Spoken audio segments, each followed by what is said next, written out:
know, there's a lot of signing going on over there. Trying to buy my tickets. Here we go. 2 different events. Tomorrow's the last day, supposedly. That's like the bill. Oh, I think.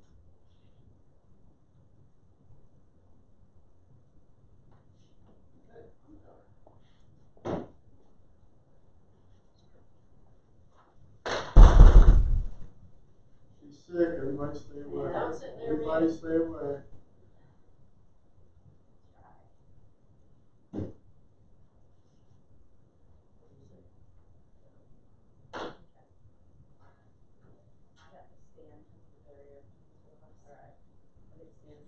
Barrier. Yeah. So do those children bring home something to you? No, I don't think so. They, at least now they see That's what what I know. I was. Well, see, I blame them. I've got cold again. I'm blaming it on my Right. grandchildren. So, you know. I wish. I don't want to like it. What did they get? Yeah, probably. Well, It's fine. Who knows what varieties. It's not. Just gummies. It'll be fine. Gummies. Oh. That was for you. she lives in Barnesville, so I'm sitting there trying to look at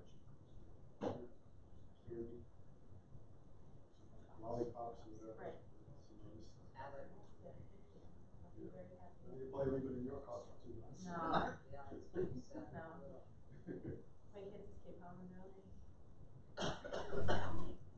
so like, yeah. That's where I want to be right now.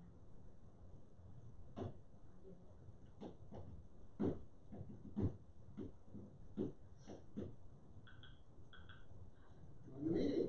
Wow, we're on top of it. I joined it.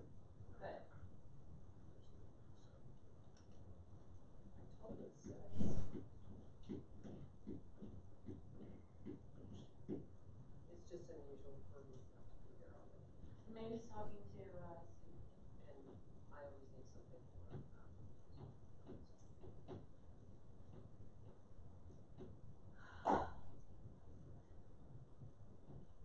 I don't know how to communicate with the person behind the Who's up there? video today. Hello. Doing a sound check? Anybody out there? Jason up there?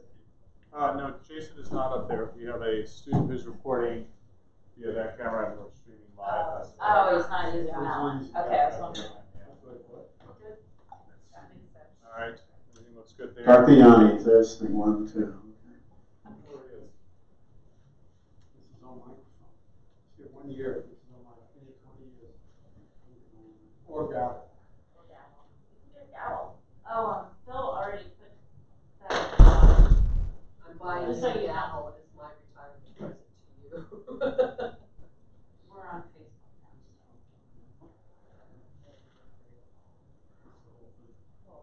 You posted it? Yeah, it's up Oh there. God, what did mine say? About what? Want to increase your family's taxes simultaneously for a new middle school and a new library. Other commissioners over there about March 12th.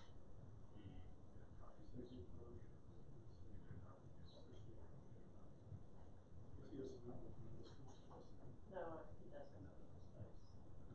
It doesn't matter. I mean, it matters, but. Yeah. Like, No. no, However. just anti. What happened?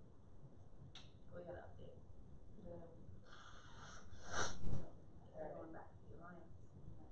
So, they haven't updated. So then, there's the back and forth comments with Jen. We're working really hard to fix the school board setup. Make sure you show up for primary. We are working on it. That's the key. Yeah. Probably.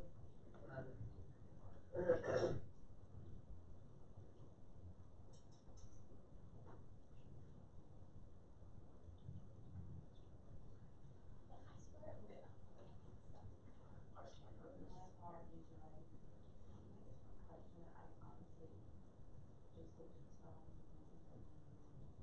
that again. Yeah, I know, I got confused. I got confused on the motions on operations, cause I thought one, it was about extra money for, architects was for lead instead of, cause there's two different things. There are, and I couldn't really tell, you know, I was afraid that might be confusing. Yeah, cause I saw the lead one too, and I didn't and then I saw the numbers weren't quite the same, but I don't know, but now it's there. It's gonna be here and they'll explain it. Yes. This whole thing with ACE has been, it's ridiculous. I mean, And we've been promised it's gonna happen in March, but we've been promised November, December, every single month, so. Yeah, we saw Plan Con's basically dead. in the water. I started bothering them because they never, we did the audit, we applied to find out reimbursement percentages for the high school, and that's been.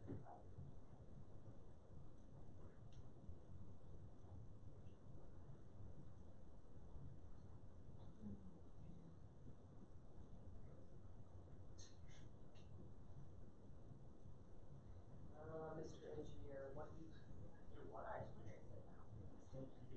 Well, Not a problem.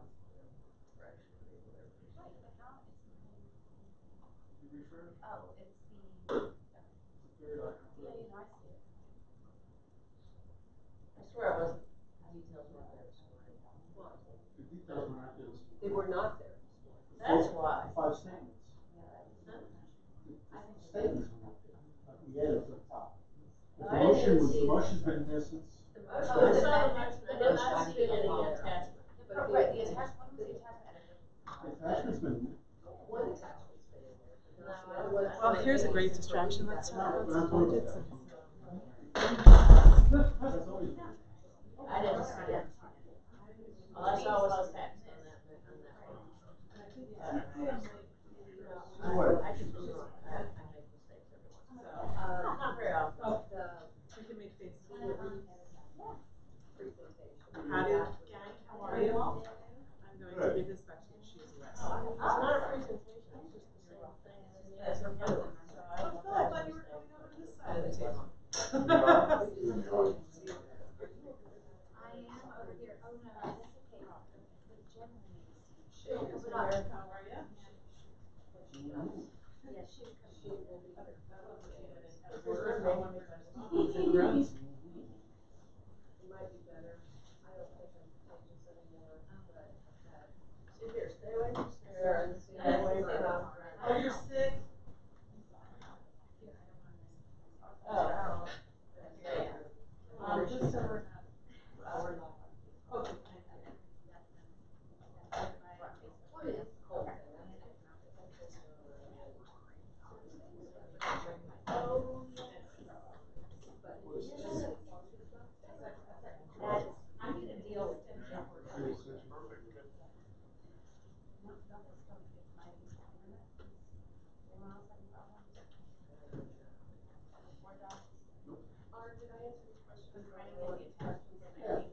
think It's just our, are you logged in? I did. Art and I went through. Everything's in your packets here, just so you know, except for the budget, all the. You said we were gonna be. And I don't usually don't use that. Are you having trouble getting through the attachment? Yes, I did. It's not loading. And Yeah, it's not loading. Nice stuff is a Now it is. Maybe you just didn't load it. As soon as it's in here. How are you? How was Sarah doing? Good. Did you see me? Yes, it was at the, bar, my husband had 4 years, I saw you, but I didn't want to. You should have. What night was that? Yeah, I was with my daughter and Beth. We always go to clients. Really? Yeah. I took my daughter to the museum. But she didn't want to go there. Oh. She liked it. Oh, well, that's good.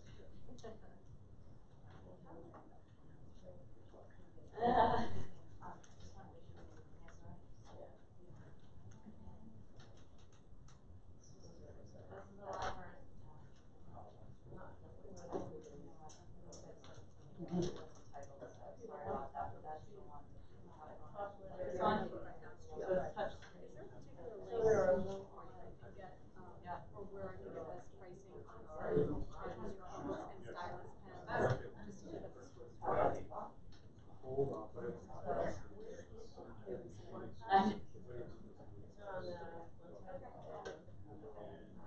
think.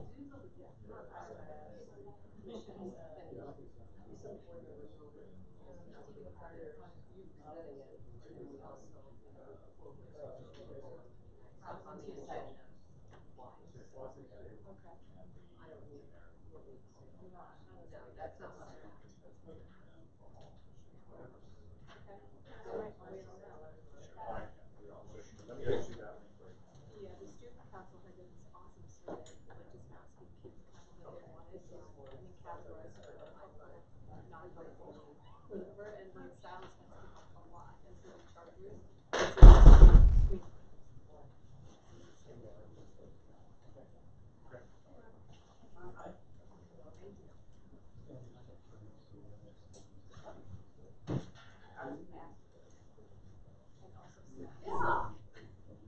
Of course.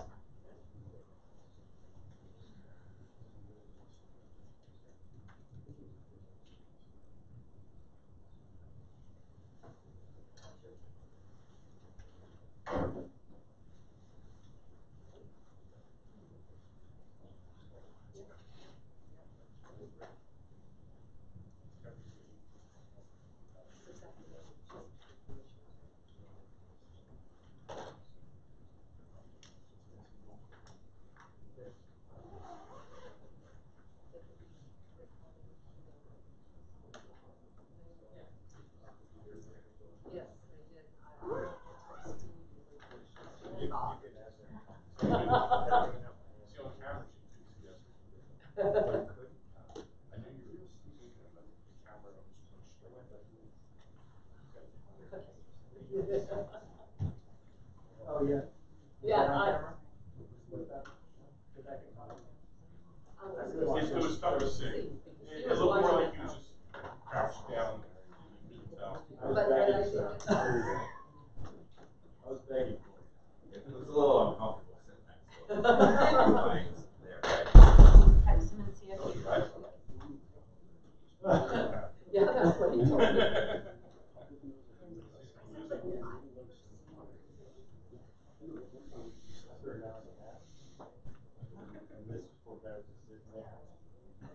Every time I tried to talk. Left hook.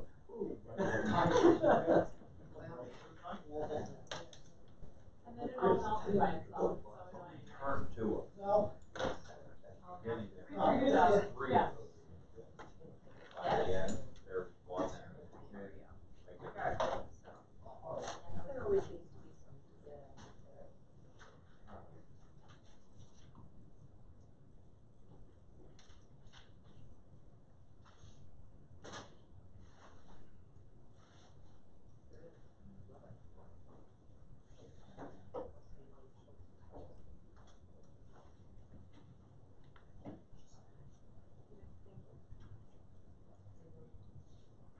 Yeah, yeah.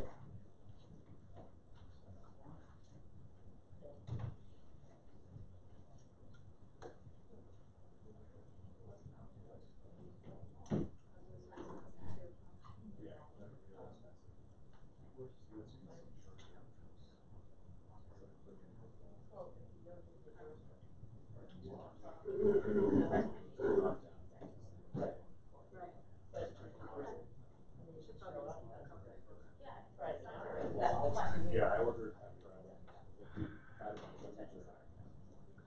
They went out and said, and then I ordered much more.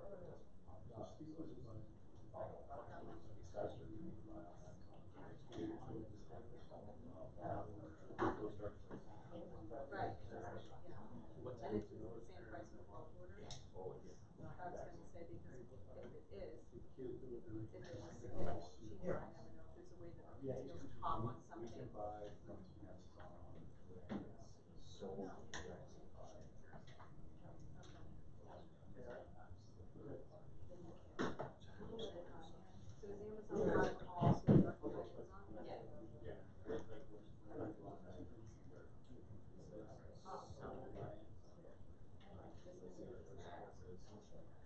Okay, welcome everybody.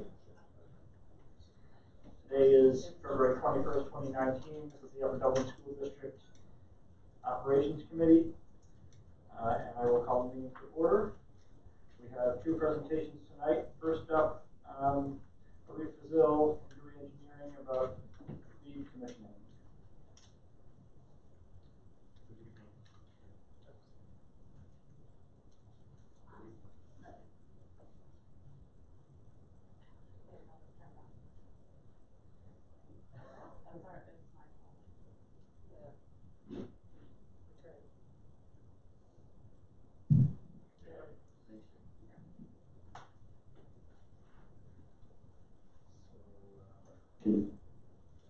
The other presentation, the other one's not up here.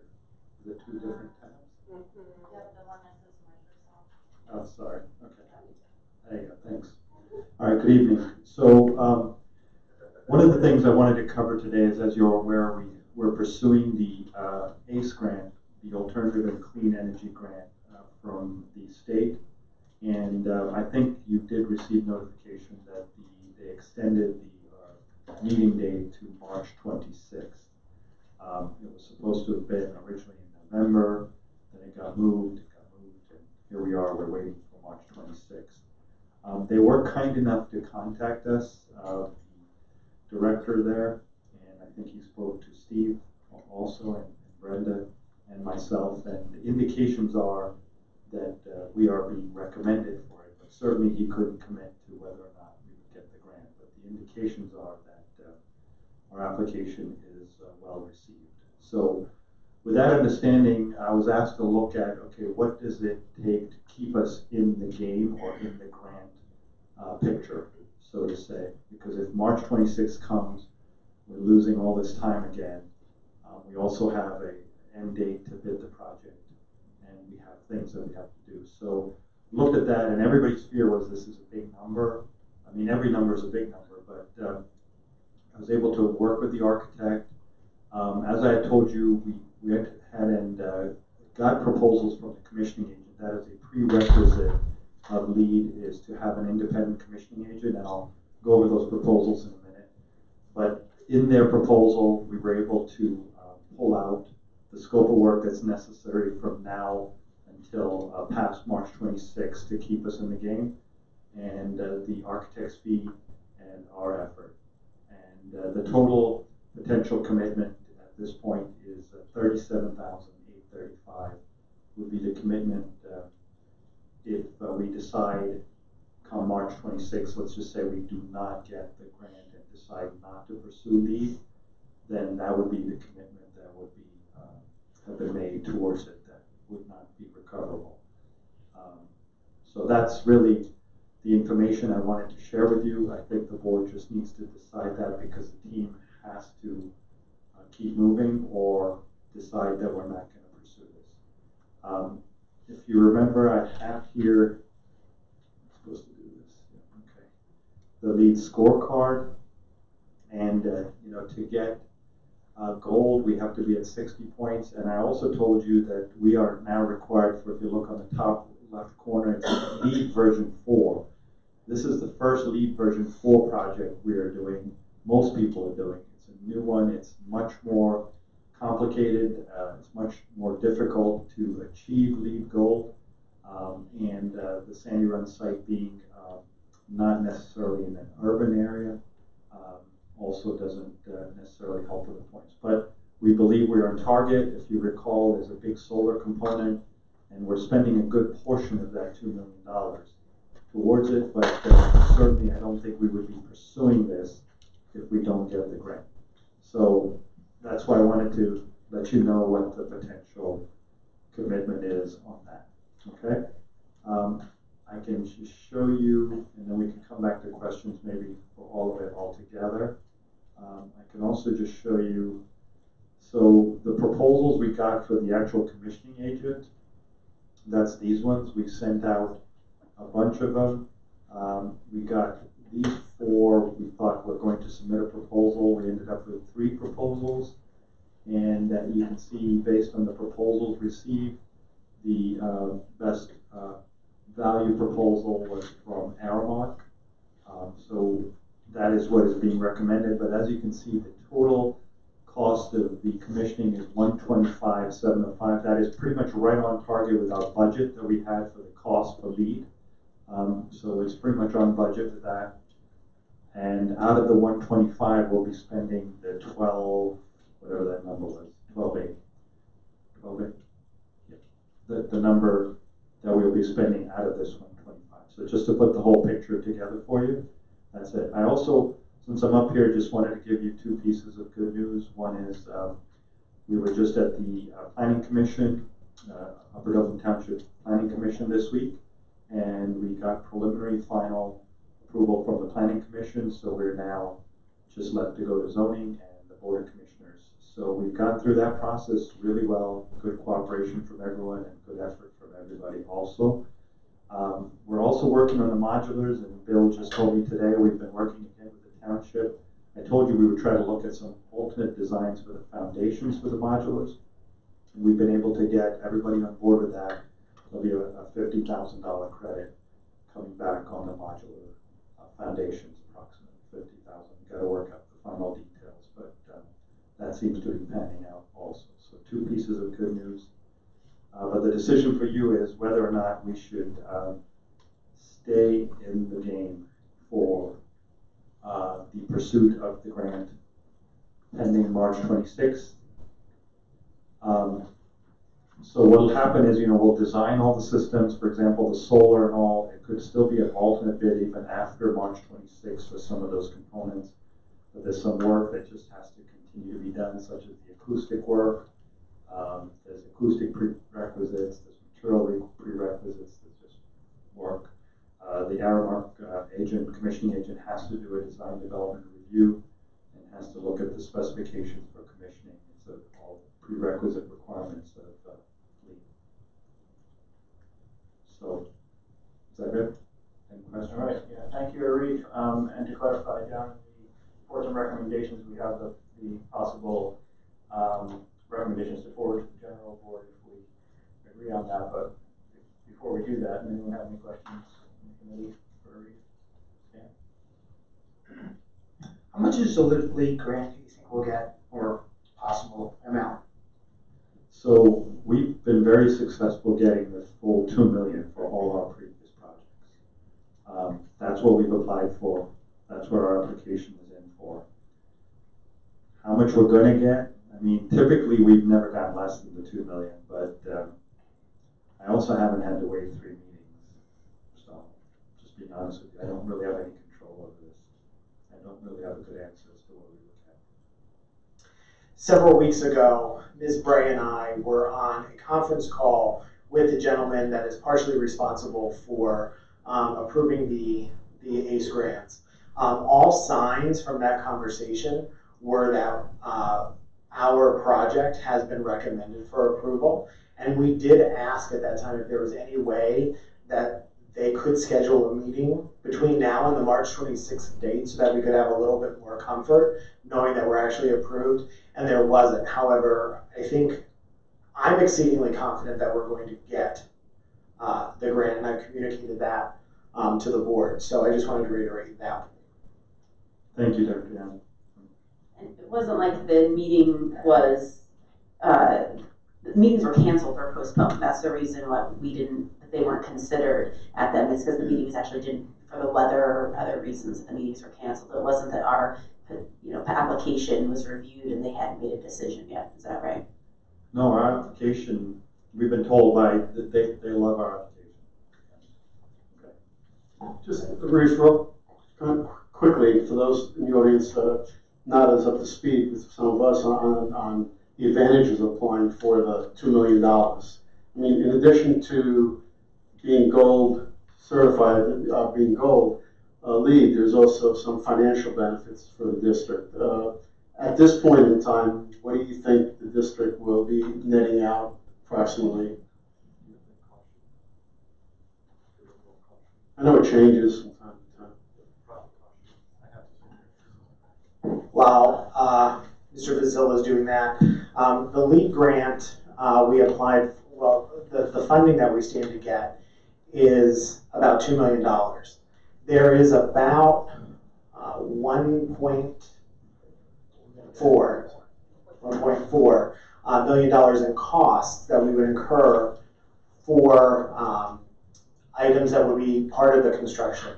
So the balance, whatever that balance would be funds that we could apply to reduce the overall cost of the project. One of the things that I think we need to be very careful about is identifying, and anytime we identify that number, I think we have to always remember that economic conditions continue to change. And so, you know, I'm fine talking about the net money that we would have to apply to the project, but always with the caveat that that number could be increased or decreased. So thank you for dancing a little bit for me there. I appreciate giving me some time. So you're absolutely right. The total expenditure that we're anticipating to achieve LEED Gold is a premium of $1.4 million approximately. And so there's a net offset to the project of about 600, but a big portion of that 1.4, 900,000 of it we're estimating for solar panels. So, and that will have an ongoing and continuous offset to energy costs, as well as obviously being a sustainable energy feature for the building. The other improvements are also do give you value, although I can't give you a direct dollar value, but I know some of the other functions that we're doing, such as improving the building envelope, looking at sustainable materials that will be used, low VOC materials, and even the commissioning agent itself, the 125,000, is a value added to the project. We might not do it if we weren't doing LEED, but it's certainly a value added to verify, have a third party verify the functionality of the building is in compliance with the design and specifications in terms of performance. So I think all of those do provide additional value, as you said. So, yeah. And to be clear, the 38,000-ish that we are talking about committing tonight, that is part of that 1.4 million, right? It's not in addition to that. Those are. That's correct. Those are on the list. Yeah, those are in the one. You're just talking about spending that early. Well, if we don't get the grant, then. Or, well, spending it period, but yeah. Have we calculated roughly the savings going solar compared to traditional? The amount of energy that the solar would offset, yeah, I had given you a number. I don't want to misquote it, but I think it was in the order of about $25,000 a year in energy savings. Yeah, that's the number I gave you. And originally Bob was a little skeptical, but I think I convinced him. So. All right, any other questions? Okay, thank you, Arif. So we'll discuss those topics when we get down to the reports and recommendations. Next up, we have a presentation on enrollment projections from Ms. Bray. You want us to stick around? You want to do that? All right, Brenda, hang on a second. So let's do those reports and recommendations now, and then we can let Arif and his team go. So, down under reports and recommendations, item A are the two particular motions. Are we prepared to recommend that those be moved forward to the full board? Stan? Yes. Okay, so we'll move those forward to the full board. If there's no further comments, okay, you're free to go. Thank you. Now, Brenda.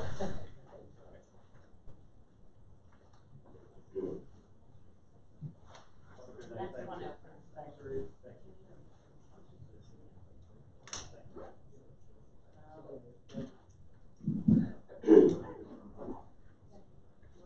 This will be, I think, a relatively brief presentation this evening. The last few years we've been looking at enrollment projections at operations. We used to do it at legislative meetings, but last year, you may recall, we had Emory County come in and Planning Commission to take a look at our enrollment as well.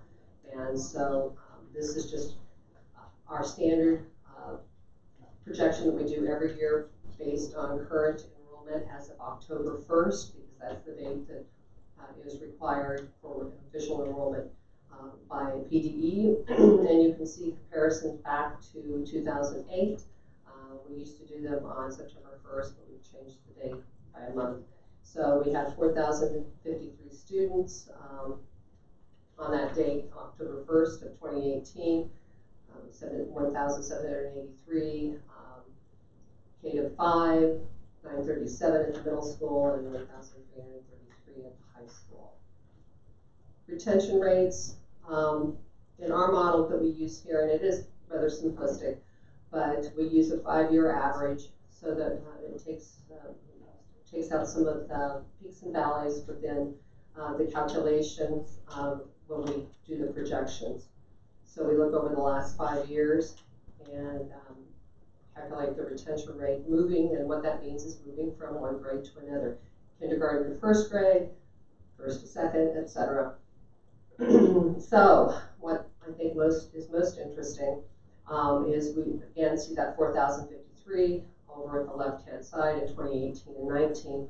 And from there, you'll note that we begin predicting the enrollment as the years move forward. 1920 is an even 4,000. Please note that we apply the retention rates that we were just on the previous sheet to each of the years, with the exception of first grade. And we use that number that's calculated or highlighted there. That's an average of first grades for the last 5 years. So that number does move from year to year, and that certainly does influence the amounts that run all the way across for the 10 years that we're looking at.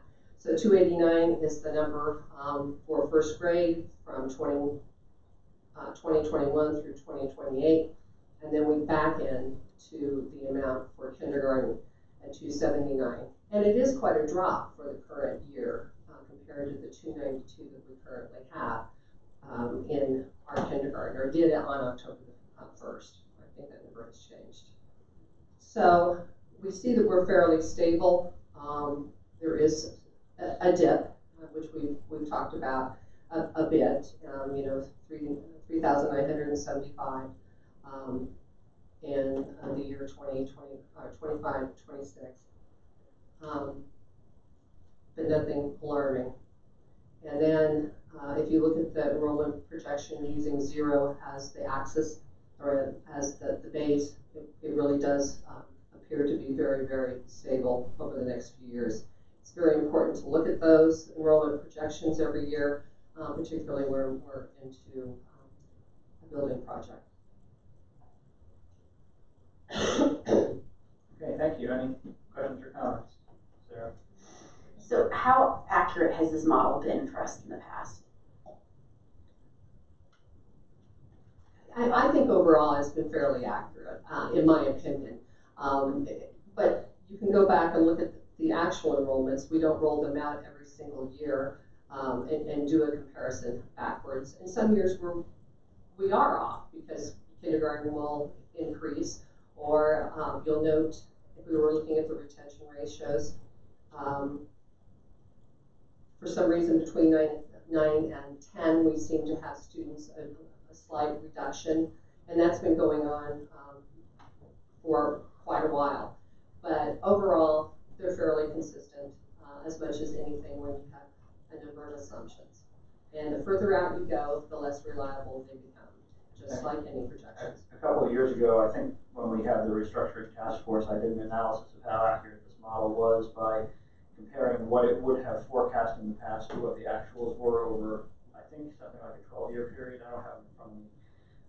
But what it turned out was it was remarkably accurate up to about 5 years. And that's And then from there, went a little wonky, but, so, you know, within 100, for at least 5 or 6 years, and then after that it got less predictable. And certainly the projections, enrollment that the county is and the planning commission are much more sophisticated. They take into turnover in our neighborhoods as well as development as well. This is strictly based on enrollment and retention. And those, while they've been more sophisticated, they aren't necessarily more accurate, is what we found. That's absolutely true. And so, I mean, and what you explained here, this is fairly simplistic. We're looking at retention rates, and of course, we know there's other factors going on. We know that there's building, construction, things like that, and this, of course, doesn't account for anything like that. No, it doesn't account for the real estate transfer when senior citizens move out and young families move in. I would just comment too that having worked with demographers in the past and spending a lot of money on demographic reports, demographers will tell you that their accuracy rate is really only valid for about a 3-year period. And if you look to our neighbors in Bucks County, Council Rock did a demographic study that pointed to them actually closing a school, and they had to stop that entire process because the demographer and the demographic study were not accurate. So I think looking at retention rates is I think the right way to go, and being flexible, and as more housing comes online, updating from there. I will comment that while it doesn't explicitly take into account things like transfers of housing from one family to another, it does take into account how that has happened historically. So unless the rate of that changes in some way, then it is accounted for. I also think using 5-year averages at a couple of key points in this is also helpful, and it tends to flatten out any extremes, if you will, that occur in any particular year. All right, any other comments or questions? All right, thank you for that. Let's move along. Are there any announcements or communications while you have the microphone in your hand? That's what I was so sorry. There are none. All right, thank you. And we do have minutes from January 17th. If you have comments on those, please give them to Brooke. Those are to be approved at the next legislative meeting. So moving on to reports and recommendations, we already did A, which was the lead commissioning. Let's move on to B. So, Ms. Bray, Mr. Lester.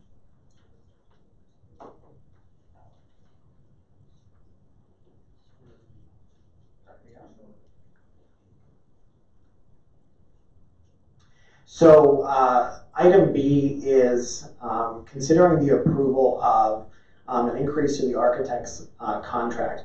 I want to be really clear from the start of saying this.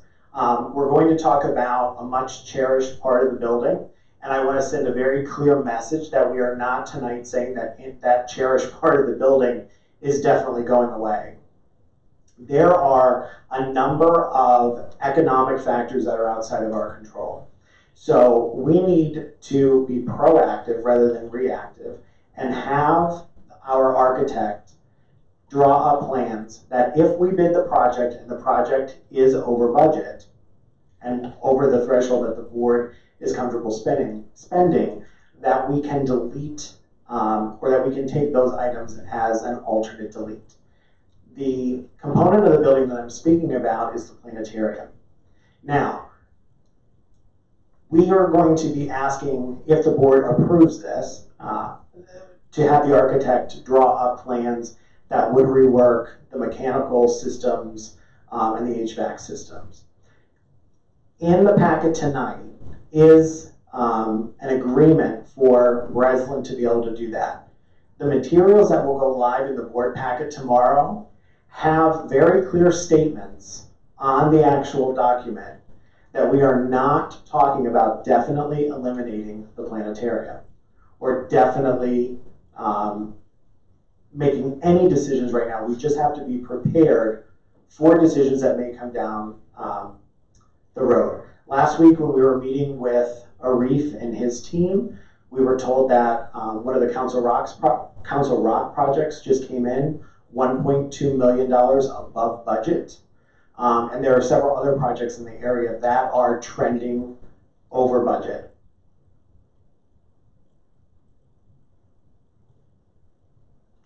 Comments or questions from the committee?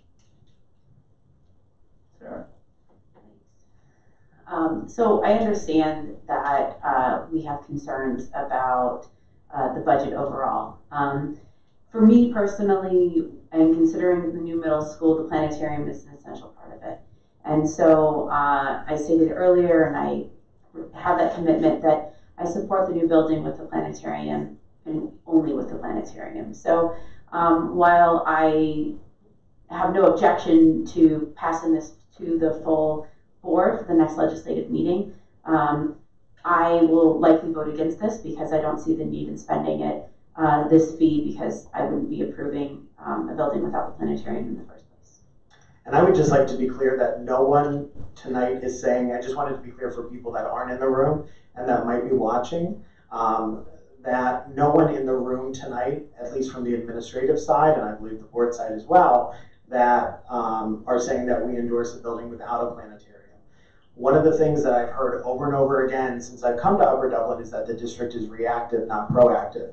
And this is a proactive step that we can take, although it might not be viewed favorably, because coming on board, I was under the assumption that we were working on a budget of $70 million, and then that 70 became 72, and that 72 has now grown. And one of my concerns is that we still have 3 aging elementary schools that at some point need a substantial amount of work. So to be clear, just again for the people that are not in the room tonight, no one is discounting the planetarium. This is just a proactive step that we're taking, that in the event that this project bids higher than what we think, and we have a community swell to reduce the cost of the project, we have the option to do so. It would also give us the option,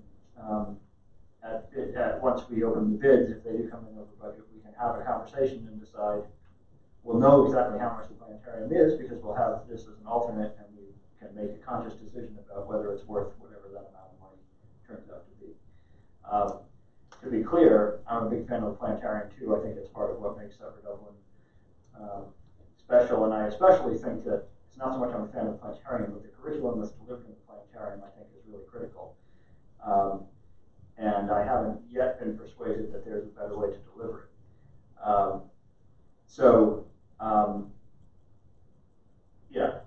But I do think it's buying us a little bit of flexibility for a relatively small amount of money. I think it's, at the moment, I think is worth doing. Yeah, I just wanted to add, just to reiterate, I think it's important for us to know what the cost of the planetarium is going to be, and we will see that when the bids come in, the cost factor. The other important thing is this is not the only alt delete that we're taking. And I think at one point in the near future, we probably should share the complete list of alternate bids. I don't know if we've done that yet. That was going to be my question, was what are the other We have?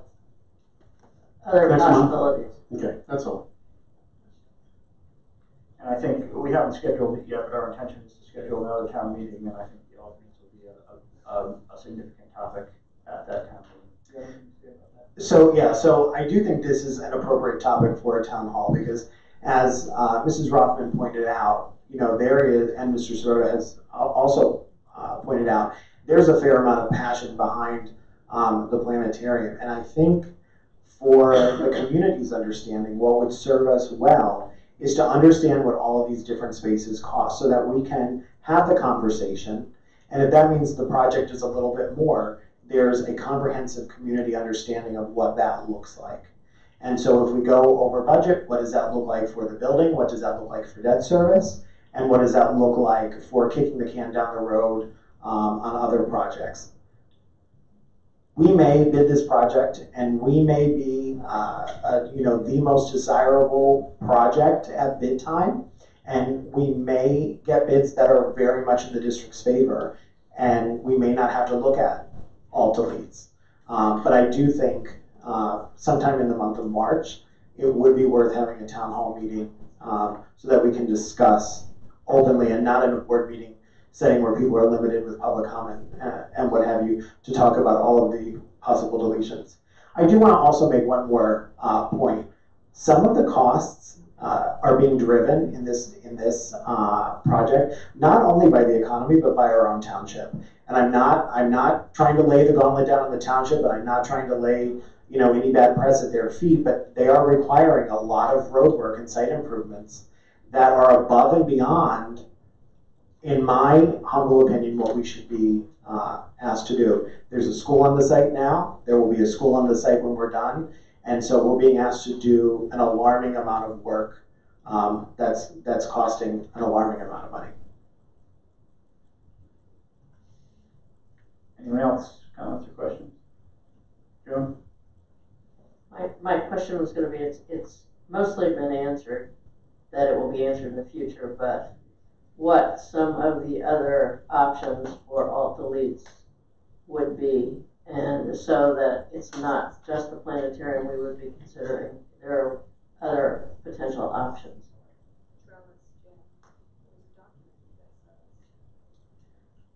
Right, there was a document in the past that did include some of these. I think some of them have probably changed since that was last circulated, because we're always visiting these topics, and most of them are sort of infrastructure kinds of things, value engineering type of things. If I could, we also looked at simplifying the courtyard. If you remember from the very first presentation, it was a very complex courtyard that in the new design, or in that original design, there were still ADA issues.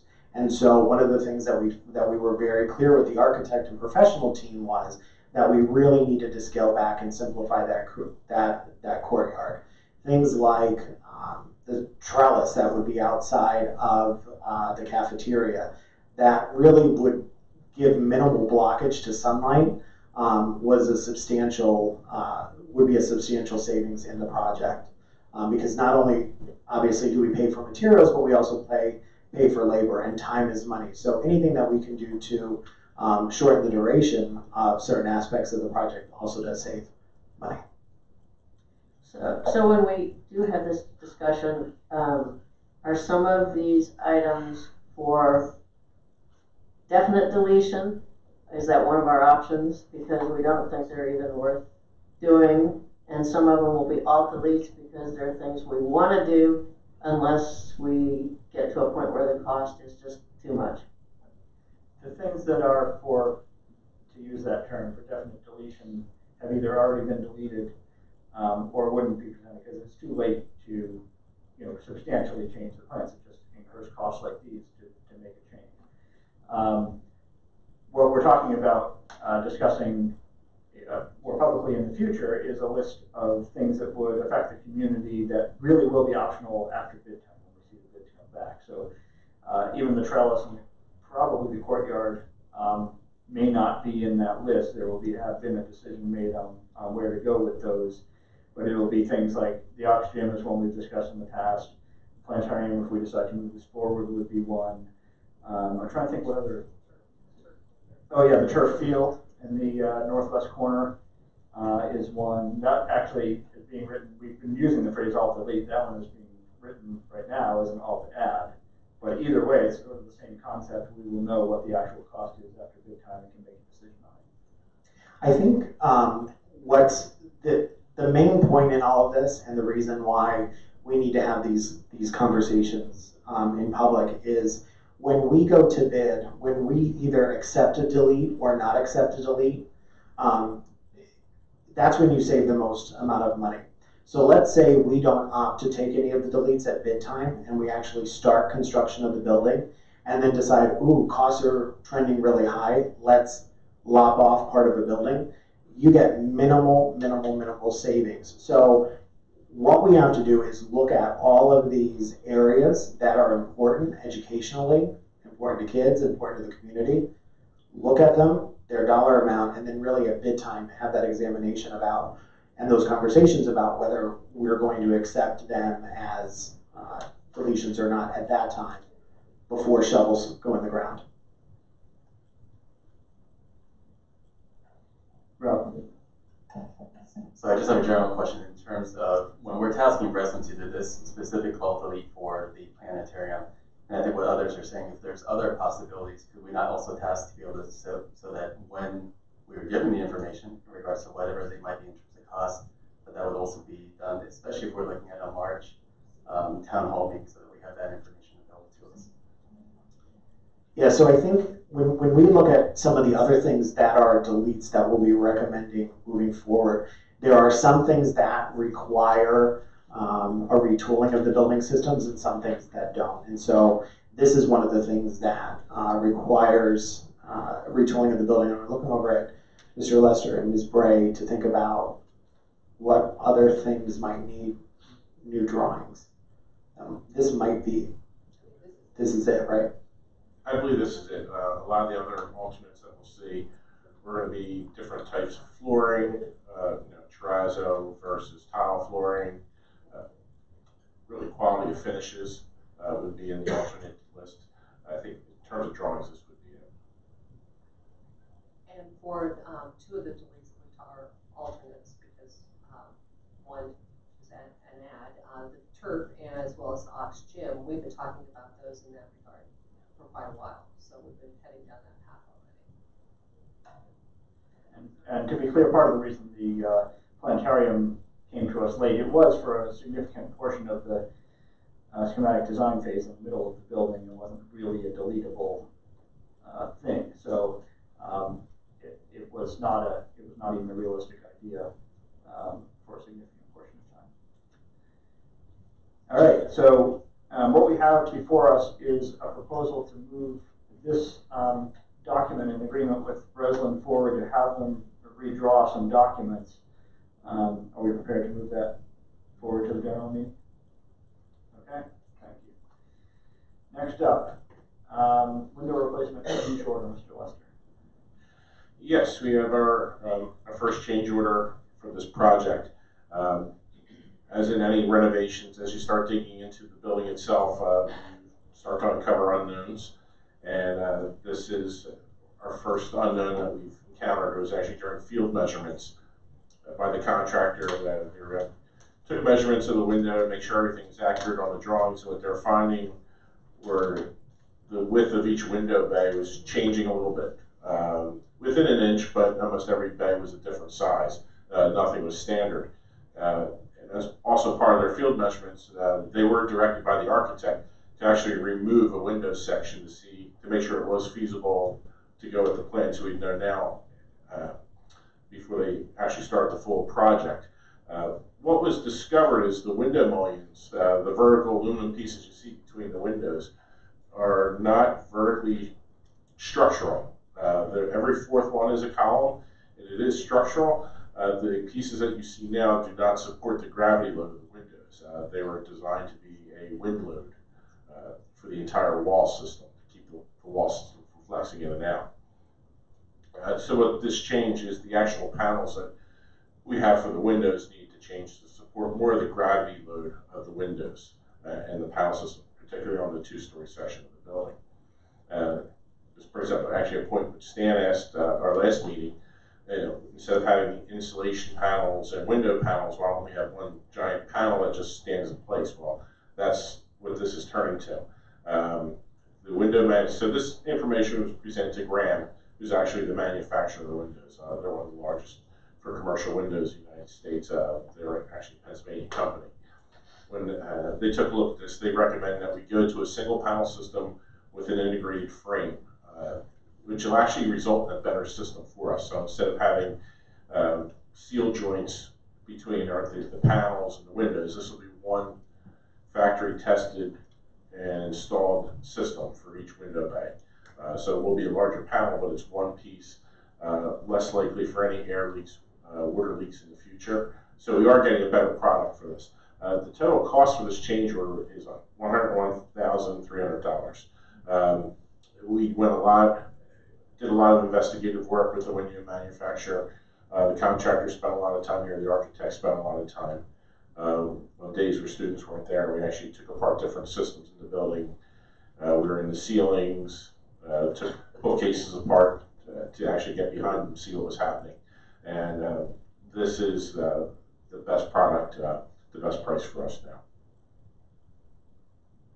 All right, thank you. Comments or questions from the committee? Stan? For this cost estimate, is this material or is this material and labor? Most of it is material. It's actually almost all material from the site. There's not much labor difference. They're going to be able to handle these panels. They're going to have 2 people on site anyway doing this work as they're setting the windows. It will be a heavier panel than they want to deal with, but it is manageable with the people. So this is almost all material cost. And it'll be the same type of material that were used originally, or? Yes, and it would just be integrated. The insulation panel will be a little thinner. Everything's going to be uniform 1 3/4. The entire frame around the panel will be 1 3/4 thickness. The original panels are going to be 3 inches. When they look at the R value, it's extremely small difference in energy. These panels do meet the energy code. We are getting a better system that won't leak doesn't have as much potential for leakage in the future. So we will gain there. But the actual energy savings, especially when compared now, is negligible between the system that was originally specified and what we're going to be installing. Other comments or questions? Vanessa?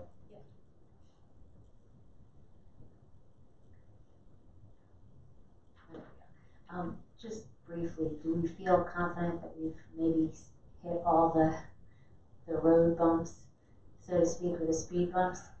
Do we feel as though we've kind of been through it all? Or the only factor out there now, we're still waiting for pricing. We have all the documents and the advertisement together. Is we have to get the price for the actual asbestos removal of the translate panels that are inside. Part of the demolition of the windows was when they disassemble a window, frame it to school to see how it is. It actually turns out it's easier to remove the asbestos panel than was originally anticipated. That was done in presence with our environmental consultant, so that is in the specifications. So the only unknown number right now is what it's going to be for an asbestos contractor to actually wrap and remove those translate panels. Okay. Thank you. However, if I may, one of the exciting things about renovations is that you sometimes don't know what you're going to find behind a wall or a ceiling. So this is what we know now. We did see 3D diagrams to give us a sense for what these were going to look like. Will these look different than what we saw in the diagrams? No, it'll still look the same. It'll be a one-piece panel, but you'll still have the same looks. We still have to pick colors. Still waiting for the color samples to arrive, determine who makes that final choice. We have many different options to go with, but we're looking at something neutral to complement the stonework on the building. The architect's very impressed with the stonework on this building and wants to do something that actually complements the stonework. Yeah, he made that clear. All right. Any other comments or questions? Okay, so are we prepared to move this forward to the general meeting, to the legislative meeting? Yes. Yes. Okay. We'll move that forward. Stan? Yeah. All right. Next up, moving on to transportation. Mr. Robbins, transportation software. Okay. So before Mr. Robbins starts, I would just like to say that I am exceedingly thankful that we're talking about new bus software tonight. I know Mr. Robbins' first couple weeks of school were consumed with parental concerns and otherwise that worked,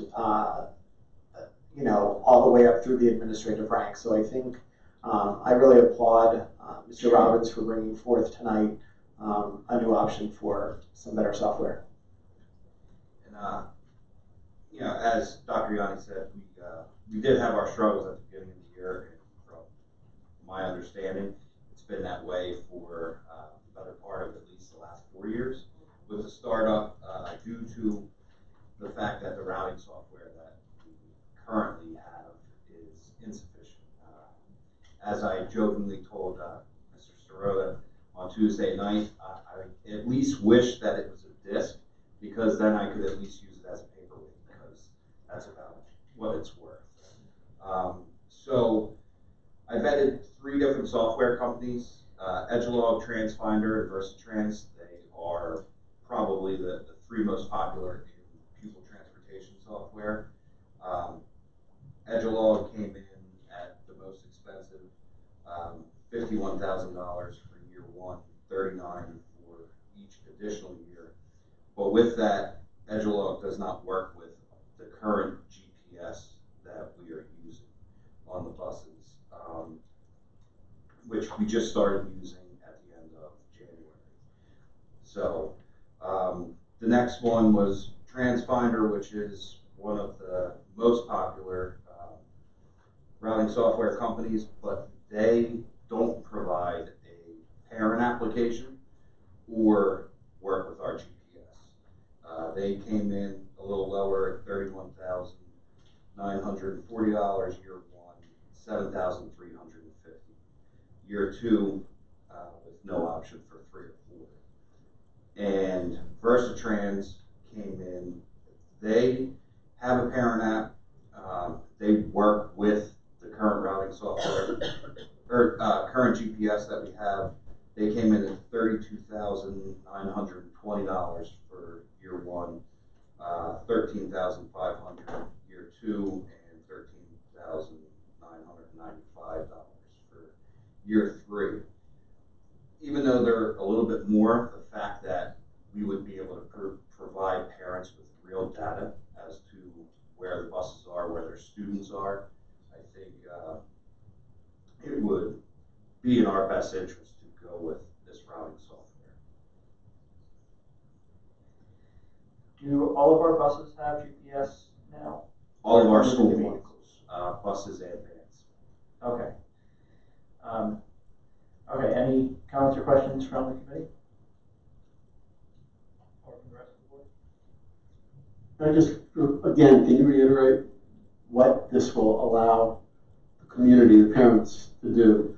And would this take effect in the fall? This would take effect for the start of the school year. This would, 1, provide us with more efficient bus routes. Right now, we literally pin a map and do it ourselves to, set up these routes, especially the changes that we made at the middle school in November.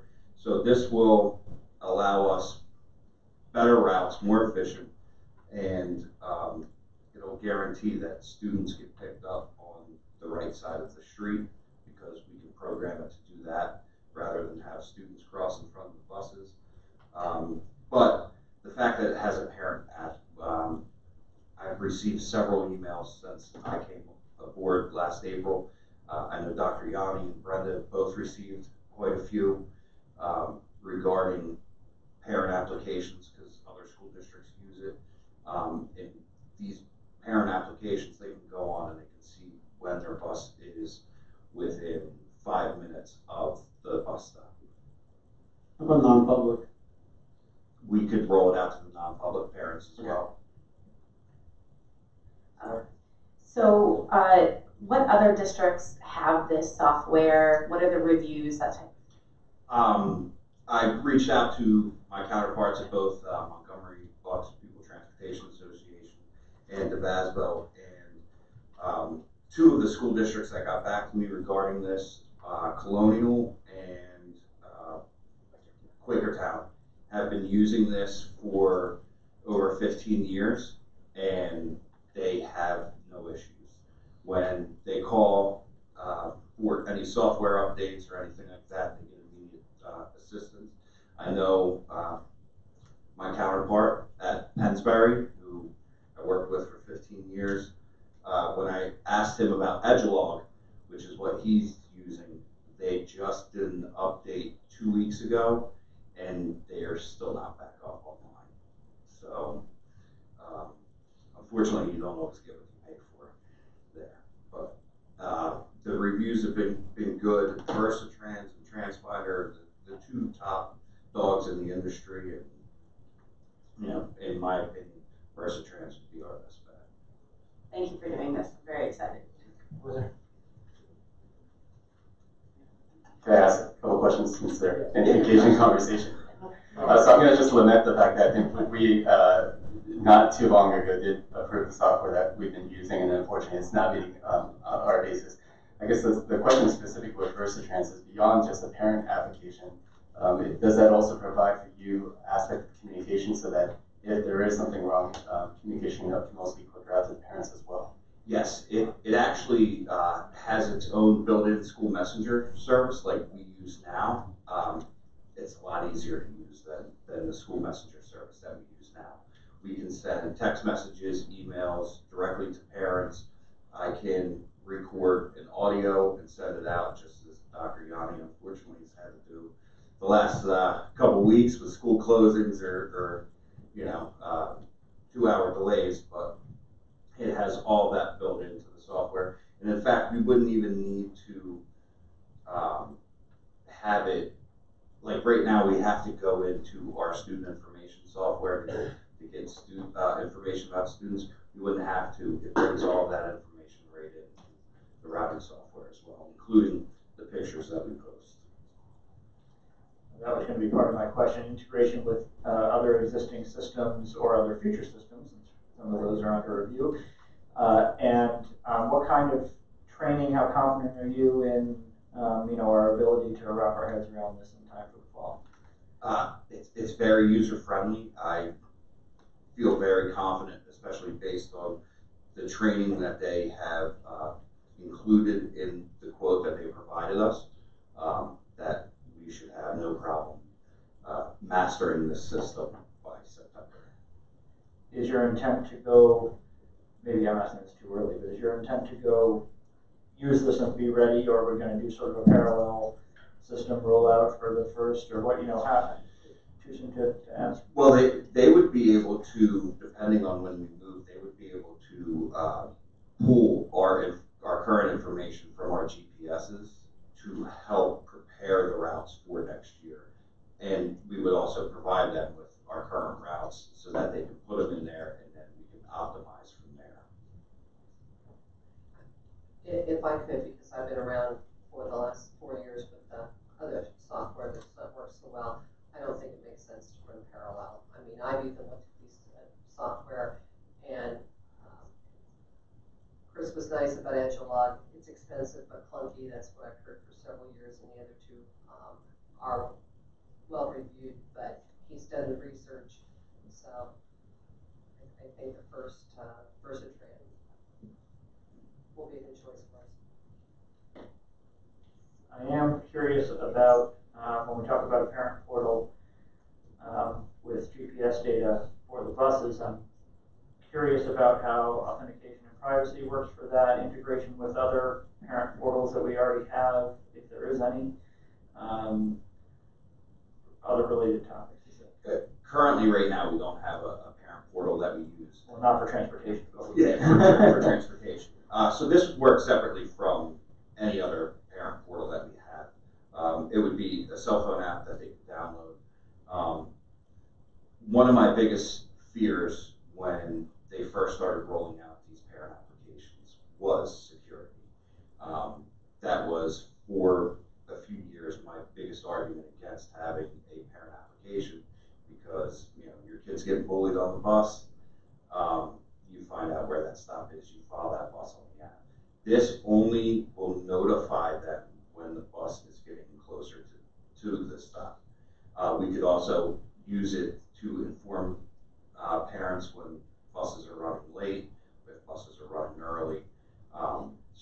But it would let them know. We could set the parameters to however we want. If we want them to know 5 minutes before the bus gets there, 2 minutes before the bus gets there, we could set it up, to our preference. Okay, so I was picturing an app or online service where you could actually see where the bus is right now. That's not the case. No, that's not the case. For security purposes, yeah. Okay. Other comments or questions? Okay, so are we prepared to move this one forward to the legislative meeting? Dan? Yes. Okay. Yes. Okay, we'll move that forward. Thank you, Mr. Robbins. Next up is community input.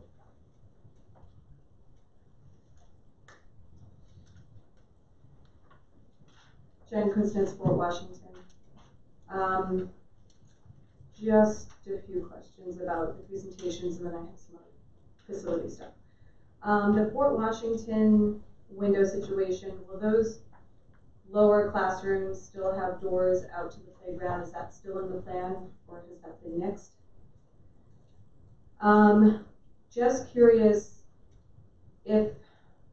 what would take priority out of the two big alternates? We have the second gym, or maybe three. We have turf field, second gym, and planetarium. I'm just interested to know if you have sort of a order of importance as to what kind of goes first. In this lead document, we get points for a reduced parking footprint. I was just wondering if somebody could explain how much smaller the lots are going to be, or is it less spaces, or is it just less tar? I just was curious what that meant, because I know parking's not all that great there. Is there going to be a specific presentation on solar for the community, just if we're, being asked to kind of invest in this? And I know that it could net us $25,000 a year in savings. I'm just wondering how much a year it is in maintenance. And we had a lot of unexpected issues with our geothermal, so I feel like a presentation or specifically, for community buy-in might be a good idea with that. And then wondering on the radon update, what is going on with radon, because we're in February. Did we test yet? Did that happen? And then just in the scheme of the construction project on a whole, and also in conjunction with this ADA decree that we signed off on, I just had some questions about the plan for next year. Do we have a plan? What will happen, for instance, with Spirit Days, right? For each grade that happened in Spirit and Fall, are those going to be able to happen because of construction or the decree?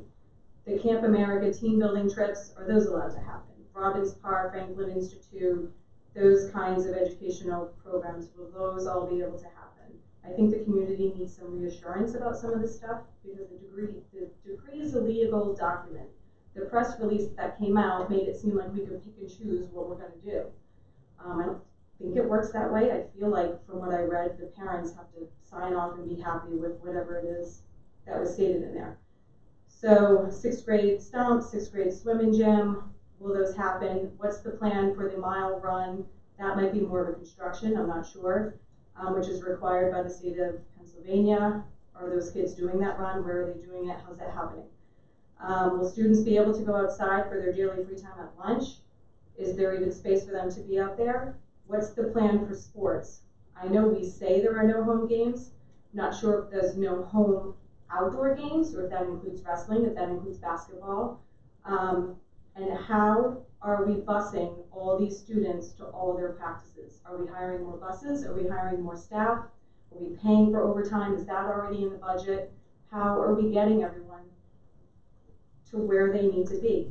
The 6th and 7th grade plays, we say they can do it at the high school, but the high school has their plays the same time we do. They build their sets. Those sets can't come down and up, and same thing for the students in the middle school. What are the plans for that? I just think that we need to have everything specifically lined out for the community, and I think that there should be town hall meetings about this for the middle school parents, because a lot of this stuff wasn't discussed construction-wise when we were going through the Sandy Run vetting and task force and deciding.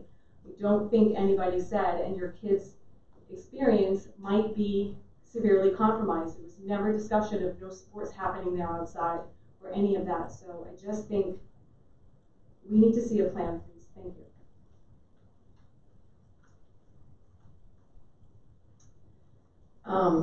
Jenny Vitale, Ambler.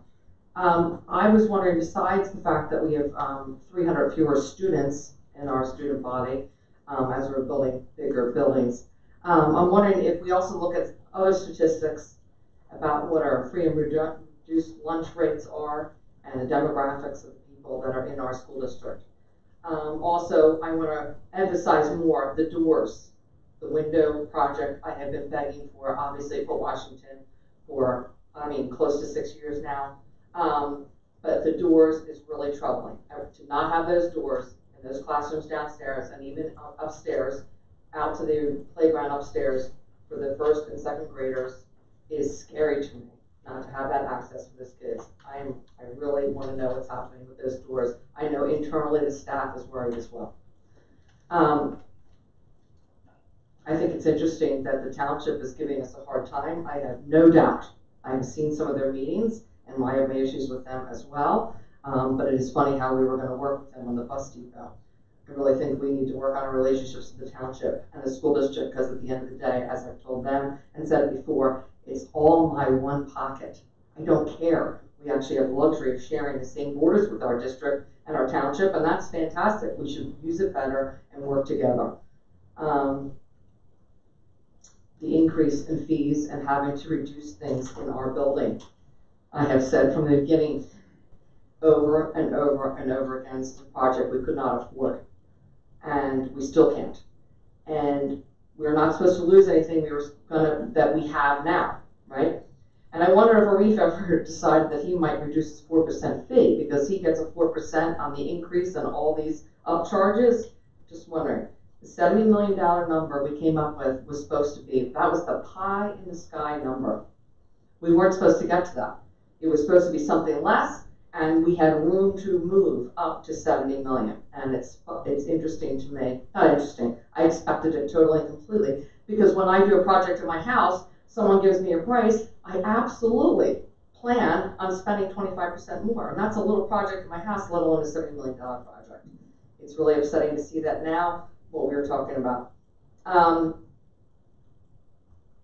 The buses with the GPS, which I'm so glad to know that we have GPS systems. I didn't know that we did, and I knew that we hadn't for a long time, so that's good news. I'm happy about that. I'm wondering if they can track speed of buses and routes, because I know specifically certain buses cut through neighborhoods that they're not dropping off kids. And not only that, they're kind of whipping around those corners and going over bumps, and people are moving and jostled in their seats. So I'm wondering if we can get a better handle on that as well. Thank you. Okay, seeing no one else with post community input and answer some of these questions. So let me start with the consent decree, and we'll move back, and I'll ask Ms. Bray if I misspeak or if I don't include some salient point that I'll invite her to jump in.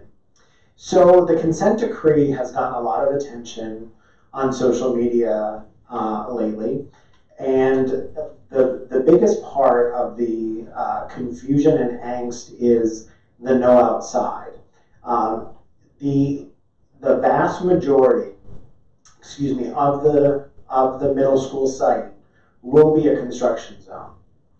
And that is the genesis of why kids won't be outside.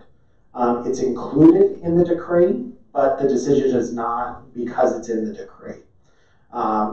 In terms of spirit days and some of those things, I've already started working with Jill Clark and Rob Albert as to how we can move those and hold those at alternate sites. Field trips, students' curriculum, none of that will be modified by the decree. So field trips to Robbins Park will continue, to any of the other places that were listed will continue.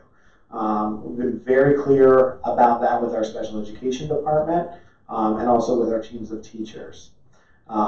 So one of the things that I feel badly about is that the majority of the site around the building will be a construction site. Unfortunately, that's part of building a new building where the existing building is. I can't unring that bell, and I can't change that. So, we'll make do, but we don't want to give up things like the special events. In terms of home games in the decree was explicitly mean outdoor home games, so they'll be relocated to other fields and locations throughout the district. And we'll be working, and we already have started working between the departments at the middle school and high school to coordinate use of the stage and the PAC to make sure that there's ample time for each group to set up, put on their production, and then tear down. I know it's not easy for people maybe to believe that we will try to make this as seamless as possible, but you have my commitment and the commitment of the administration that we will do everything we can to keep the students' experience as close to normal as possible, given that we're in a 3-year construction project.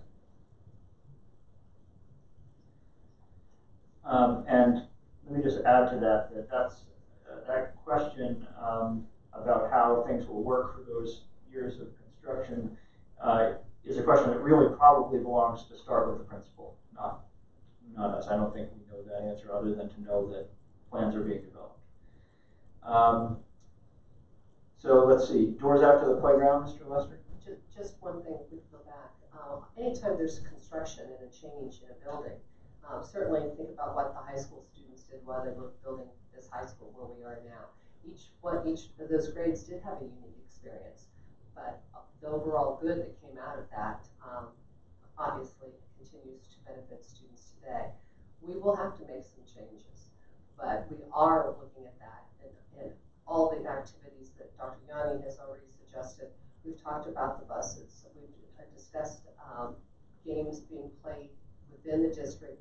But sometimes when you're doing construction, you move the competition to away for a whole year. And we will be traveling more. We will have more buses, and that will be necessary for this year's of construction. Yes, the doors at the classrooms. It is per design that those doors will be eliminated to go from the classrooms directly to outside. And that was done for a variety of reasons. Safety was one of those considerations. People need to remember every exit out of a room is also an entrance into the building, an unsecure entrance, where there are no safeguards on those doors, we find doors propped open throughout the district. It's not unique to us, it's every district. Doors are constantly being propped open, accidentally left unlocked, so people can just enter. And then with the students also, on any given day when I walk up to a school, if there's a student walking past the door as you're walking up, students are kind at this age. They will hold the door open for you. They will open the door for you. If they just see somebody, they're very trusting. So we are trying to eliminate all these possibilities of other entrances to the building. And the other major consideration is energy efficiency. The least efficient part of our rooms now at Fort Washington is the doors.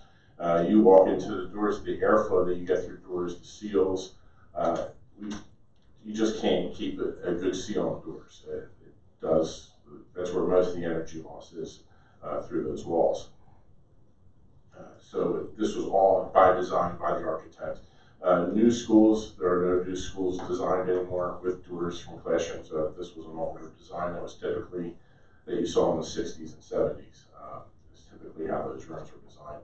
The additions to Fort Washington where kindergarten is currently, the IU rooms, the special ed rooms, those rooms do not have doors to the outside. Okay, thank you. I can answer the question about points for reduced parking footprint, or you can answer that yourself actually if you go to the U.S. Green Building Council, usgbc.org. There's a one page for every single item in the lead document, but the short version is you have to have each parking lot be no more than 2 acres. There's a variety of other things where they need to be, that kind of thing, in order to get that point. We do have more parking scheduled in the new building than we have in the current building overall. I don't have the numbers in front of me, but it is more. If I could just add into that point, Mr. Schroeder. So on the current site of the building, I think that was an inarticulate way of saying it. On the current site, because there are 2 buildings and there are any number of little carve-outs where earth has been paved, we're actually able to reduce that and provide more efficient and effective parking at when the new building is being built, rather than the way that we have parking right now. Regarding priority of the oxygen planetarium turf field, I'm sure each of us has different priorities for those things, and those won't get discussed until we have numbers after bids come back. I mean, people may choose to discuss them, but there won't be any formal, I don't expect any formal process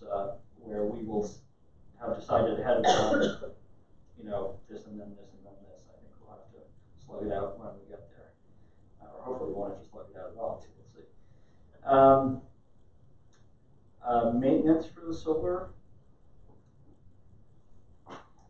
We do expect maintenance. There will be issues from time to time with panels, either an inverter fails or a problem with the panel.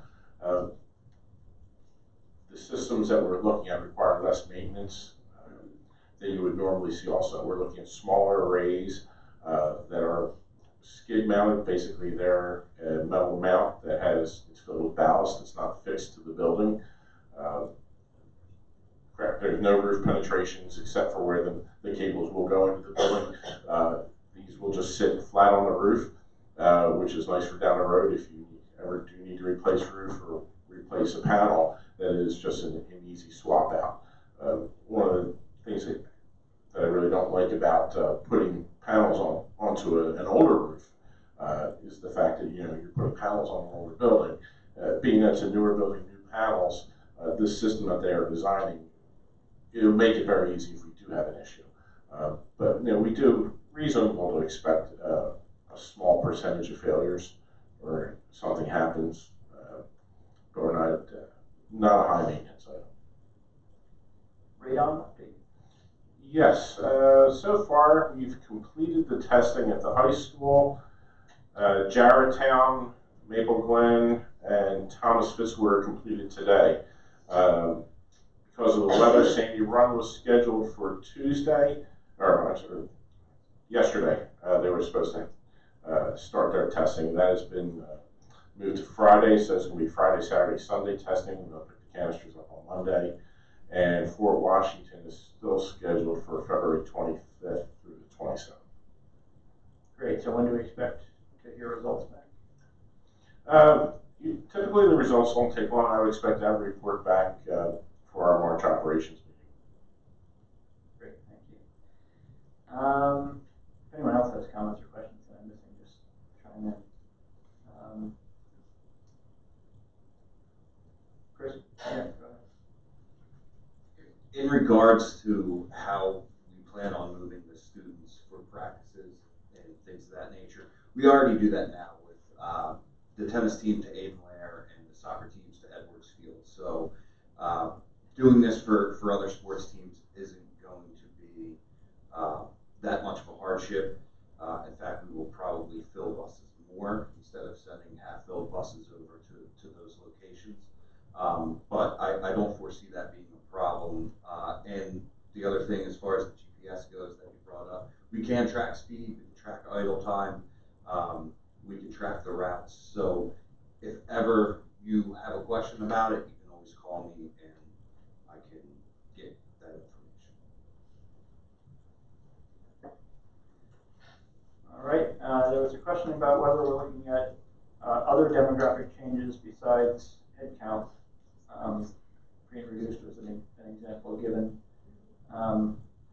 Is that? Yeah, so one of the things when I came on board, I heard about this glaring disparity between the elementary schools in terms of free and reduced lunch population. And when we dug into the data, there's not a remarkable difference between Thomas Fitzwater, that has the highest percentage of students free and reduced lunch, versus Maple Glen that has the least amount or the smallest percentage of students on free and reduced lunch. Our free and reduced lunch population is growing at about a third of the rate that the state is growing. The last couple of years, we've seen exponential increases across the state in free and reduced. Part of that, though, is really due to districts doing a better job of getting the word out and making sure that families that are eligible for free and reduced lunch are partaking of that benefit. Is looking at those kinds of demographic changes something we do systematically? We do, because we look at that for staffing and we look at that for student achievement. And it's very interesting that in most districts are not closing achievement gaps between students that we consider to be economically disadvantaged versus their non-economically disadvantaged peers. Upper Dublin is starting to close that gap more quickly than schools across the state. Okay, there was a comment given that I'll just say I agree with regarding working with the township. I do think we need to continue to work with and try to improve that relationship. I don't think it's not an ideal relationship. It's not that it's adversarial or bad, but there's always room for improvement there. And I think there's great opportunity there. So I think it's definitely something worth continuing to pursue. Any other comments or questions? Stan? Mr. Lester, did you say most new schools, elementary schools, or all elementary schools are now designed without exit doors to classroom exit doors? Is that what you're saying? That's correct. Okay. Yeah, I'm not aware of any in this area that have been designed with doors. A lot even have inoperable windows going to the outside now. It's not the direction we're looking at, but yes, you do not see classrooms designed with doors to the outside. Obviously, a good decision not to have exit doors in classrooms. Correct. Looking at it, we always look at it as a possible point of entry as well, but it's also an issue. We have students who we call them the elopers, who tend to get out of the classrooms and go outside on their own. That happens at every school, so that it gives us control. And we're also working with the township on this. Sat down with the fire marshal, we discussed this, and it is going to be, right now they're using some of the exits as part of their fire plan. The doors are not meant for that, and they shouldn't have been doing that over the years, but it's been a practice that was accepted. So we are working on drawing new evacuation routes, and all of our distances meet within code. We will not have any issues with that. I also just sent a recent drawing over to the police department. I'm sitting down with them next week just to review all the plans in the building. So part of the window project and the air conditioning projects is we've had some new updated drawings to the buildings completed instead of just block diagrams that were sketched by hand by somebody. We actually have some good backgrounds now that we work with the police on. They can identify rooms, routes that their police can use as well. So all this is being done in coordination with police and fire. Have you had any parents email you about not these new these classrooms having exit doors being removed? No, I haven't had any emails from parents yet. I've had discussion with staff members though. And I would expect most parents have no idea. Right. But so I wouldn't have expected to have email about that. But yeah, staff members should know and have the opportunity to speak. I do want to point out, to add on to Mr. Sirota's comment about the relationship with the township, I do feel that we are starting to turn a corner with the township. I think they're, despite being one township, one school district, both entities operate very, very differently. We're bound by very different statutes and laws. And I think over the last couple of months, there's been a lot of coherence making about what we can and can't do. For example, I always hear, well, we don't need all the grounds crew because you can have the township, do your work. Well, we have a collective bargaining group, so we can't do that. And that's just one example, but I do think we are starting to see a turn for the better in the collaboration, communication, and cooperation between the district and the township.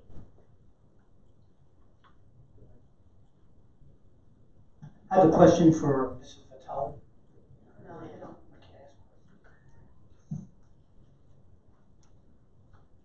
After the meeting. Anything else from any other comments from members of the committee or the rest of the board? Okay, so our next operations committee meeting will be March 21st at 6 p.m. right here in the Cardinal Room, and we are adjourned. We'll reset in about 5 minutes for finance. And the camera will continue to roll.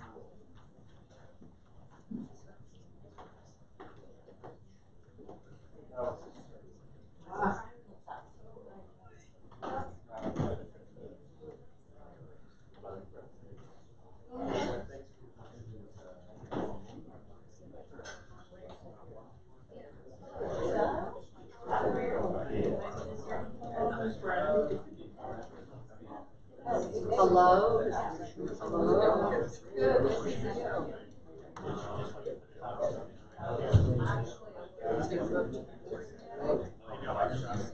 Yeah.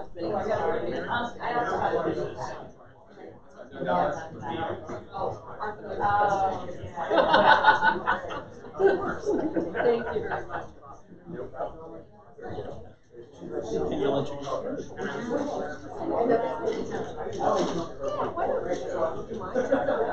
No, I'm happy to. But, sure. You know them better than I do. I mean, yes, I mean, I was surprised.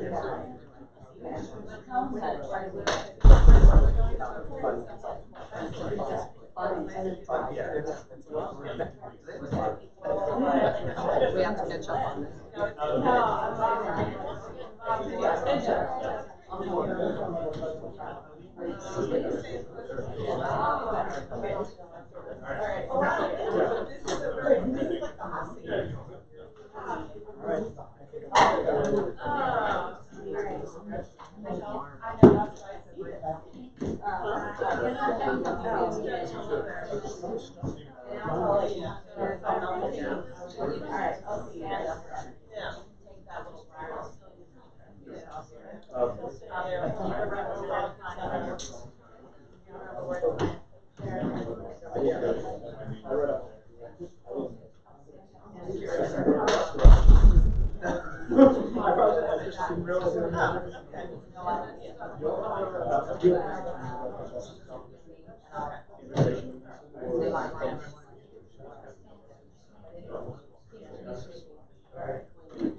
know, but I was wondering, I was like, the only person that knows about where I'm going tonight is Phil. It's probably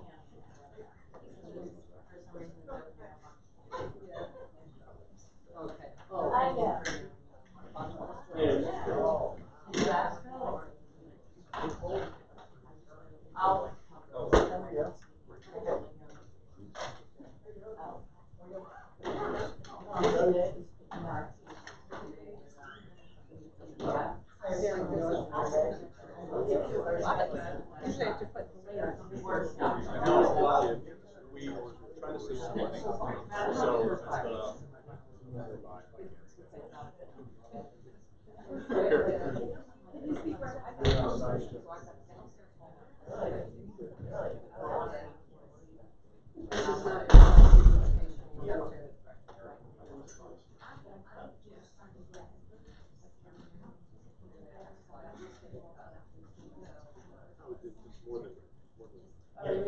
You can use your finger too, or if you have like one of these kind of pens.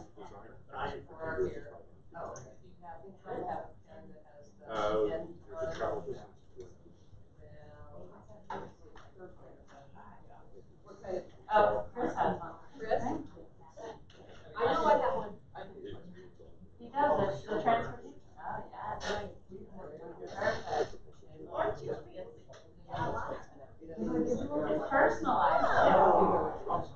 I would make it. Okay. No, there's still more to go. Michelle's gonna do it. Sorry.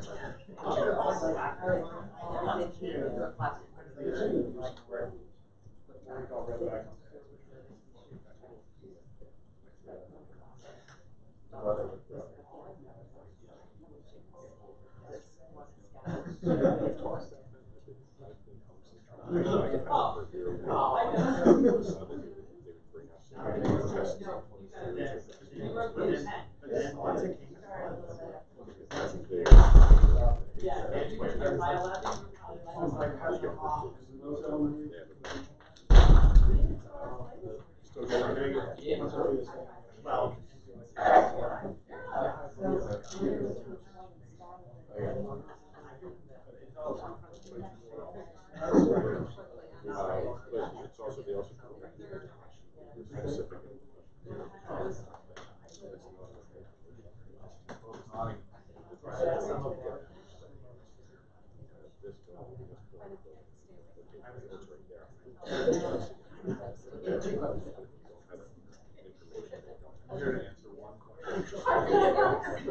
I'm here to answer someone else's question. I've got so much work. Okay, well, you can sit there. Come to every single board. Please get all my emails. We're gonna call it Okay. in a second. I think we're ready to call to order. I'd like to welcome everybody to the Finance Committee of the School Board of Directors and call the meeting to order.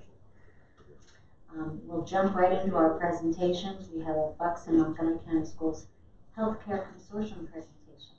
Ms. Brady, you want Yes, and we have a very, very knowledgeable person here tonight, Mr. Robert Russell, Vice President of Blockton Companies, to talk about our school district consortium. This is the first time we've been able or have asked him to be here. So I think it'll be a very educational experience for all of us. And he has a long history, maybe I shouldn't have said that, anyway, with medical insurance. And so I look forward to his presentation. You'll notice that Mr. Sikabus is also in the audience this evening if we have other questions. And the two gentlemen did have a trust meeting today, so they have seen each other for multiple hours. We've handed paper copies to the board and those of us around the table, both on the PowerPoint presentation and also, since it's Finance Committee and I like numbers, I asked Bob if he'd be so kind as to give us some financial information as well. And with that, please take it away. Hello, everyone. Thank you for having me here. So we broadcast, so you have to amplify your voice. Yep, there we go. The blue light's on. Okay. Okay, so you have a hard copy of the presentation. This is a similar presentation. You are the fifth board or representatives of the board that we presented to, so hopefully we're going to get a little bit better each time. Feel free to give feedback, ask questions. I realize healthcare and insurance is not the most exciting thing. It's my life, but I realize it's not everybody else's life. So we're just going to spend a little bit of time talking about the consortium partnerships, who they deal with as their vendor partners, as well as their fund professionals. We're going to talk about the structure and governance because it's one of the things that really makes the Bucks and Montgomery Consortium different from other healthcare buying consortiums or arrangements that are out there. We're going to walk through the advantages of being part of the consortium, real high-level overview of the medical and pharmacy benefits, and then we're going to Brenda's point about specific numbers, we're going to talk about Upper Dublin's specific district savings, pardon me, by being part of the consortium. And then we're going to talk about a couple initiatives that are going on within the consortium, and they're all geared towards helping to save healthcare dollars, or at least keep down the increase on those healthcare dollars. Okay, so the consortium partnerships. Right now, the vendor, and this slide will change as of today, which I'll talk to in a minute. So the medical vendor is Aetna. It used to be IBC when the consortium was first formed, and then July of 2016, that change was made to Aetna. The move to Aetna has been a great move for the consortium, especially at the member level, but also at the account management level that the consortium gets in terms of the amount of information that they're getting. The pharmacy vendor, we have not notified them yet, so it doesn't leave this room, but the vote was taken at today's meeting. The new pharmacy vendor as of July 1st will be Express Scripts. The reason that was made, and the reason this slide will have to change, and all of the cost slides will have to change, the reason that change was made, the move to Express Scripts over the next 3 years will save $15 million for the consortium. relative to where the cost would have been with CVS Health going forward. Dental is listed there. Not every school entity that participates in the consortium has their dental program through the consortium. It's really just the purchasing power for the dental to get the lowest administrative fee for those that have it running through the consortium. Wellness, and I'm going to talk more about that. There was a new vendor put in place as of August of last year. That's Asset Health. And then the two new ones that have been added, we have a price transparency partner, which I'm going to talk to in more detail, called Healthcare Blue Book. And then the most recent addition is Teladoc, which is the telemedicine vendor, which went in for all of the schools as of 1/1/19. Perfect timing. Tom had actually emailed yesterday, I believe it was, that a member had come to him and had already signed up and used it and was raving about the services. So we're going to talk a little bit more about that. From a fund professional standpoint, there are three. I have the fortune of being the lead consultant from Lockton Companies for the consortium. AMCA Systems does the administrative work, so they do all of the eligibility management for the school entities, and they do the monthly financial reporting. And then the last one, some of you probably know him, is Fred D'Angelo at Cozen O'Connor. He's the fund counsel. In terms of the structure and governance, so currently the consortium consists of 12 school entities. There's roughly about 6,200 employees that are covered through those 12 schools. The average is about 520 employees. The one key thing about this structure is it truly is a joint management and labor. So every committee within the consortium, the trustee board, is equal representation management labor. So we have 24 trustees within the consortium. There's 12 management, 12 labor. Everyone has equal voting rights. And the chair and vice chair alternate each year between management and labor. For the current plan year, Rebecca Malamis from Bucks County IU is the chair, and Lee Spears from Norristown Area School District is the vice chair. That will flip again July 1st of this year. There is a steering committee, which is a subset. As you can imagine, with 24 individual people, it's really hard to get the day-to-day type stuff moving. I'm sure you've all dealt with that before. So there is a steering committee, which is made up of 3 management, 3 trustee, and that includes the chair and vice chair of the consortium. They really do more of the general oversight of the consortium. If there's a decision that needs to be made and we can't wait till the next monthly meeting, they'll kind of talk among themselves, and then they reach out to all of the trustees, get consensus, and then we move that forward. In terms of the guiding principles, and these will be evolving over time, the first one there is probably the most important: managing and controlling the rising healthcare costs. As we talk through the different initiatives that are going on, looking at the decision that was just made on the pharmacy, the goal of the consortium has been obviously to save money when all the schools first joined, moving from fully insured to a self-funded arrangement, but then maintaining those savings year over year. Developing new and innovative health plan designs, we're going to talk about that in a little bit more detail. The third one is becoming more and more relevant, and that's creating smart consumers of healthcare. That's part of the reason we put Teladoc in place, Healthcare Blue Book as well. We want to make sure that programs are managed effectively and efficiently. That's part of the reason why we go out and do a marketing every couple of years, and the reason the change was made on the pharmacy vendor. Monitoring and addressing the Patient Protection and Affordable Care Act, the bane of my existence. We have no idea where that's going to go. If you talk to some people, they think when the individual mandate was eliminated, the whole thing's going to eventually fall apart. At this point, it still is in place, so we still have to adhere to that. And one of our goals is to make sure, for Lockton, to make sure that all the school entities are in full compliance with that, so you don't have any issues. This slide, like I said, will need to be updated. So cumulatively, since the inception of the consortium, there have been cumulative savings of just over $67 million. So when we break that down per employee, it's roughly $6,600 per employee. We'll be adding to that, obviously, the anticipated savings for some of the new initiatives, and then the big savings from the change of the pharmacy vendor. So advantages of participating in the consortium. The biggest advantage, I think, is the fact that it's joint management and labor. And the reason for that is it kind of takes benefits off the bargaining table because management and labor are jointly coming up with what they want the benefits to be through the consortium. Everyone has equal representation and equal voting. So a couple examples that I listed here that really have kind of moved the consortium forward. The biggest was the addition of the fourth medical plan. When the consortium was formed and we kind of came up with these 3 preferred plans, and actually I should have said at the beginning, I had the pleasure of working with the consortium when it was first formed, when I was working at Aon. Now I'm working with them again. So I was actually involved in the development of those 3 preferred plans. And over time, none of those plans had an in-network deductible, which meant it was just the regular co-pays, and we're starting to see the cost increases creeping up. So jointly, management and labor said we need to come up with an alternative plan that, number one, could cost the employees less, but would also cost them less out of pocket. So that was the addition of the fourth medical plan that was added last year.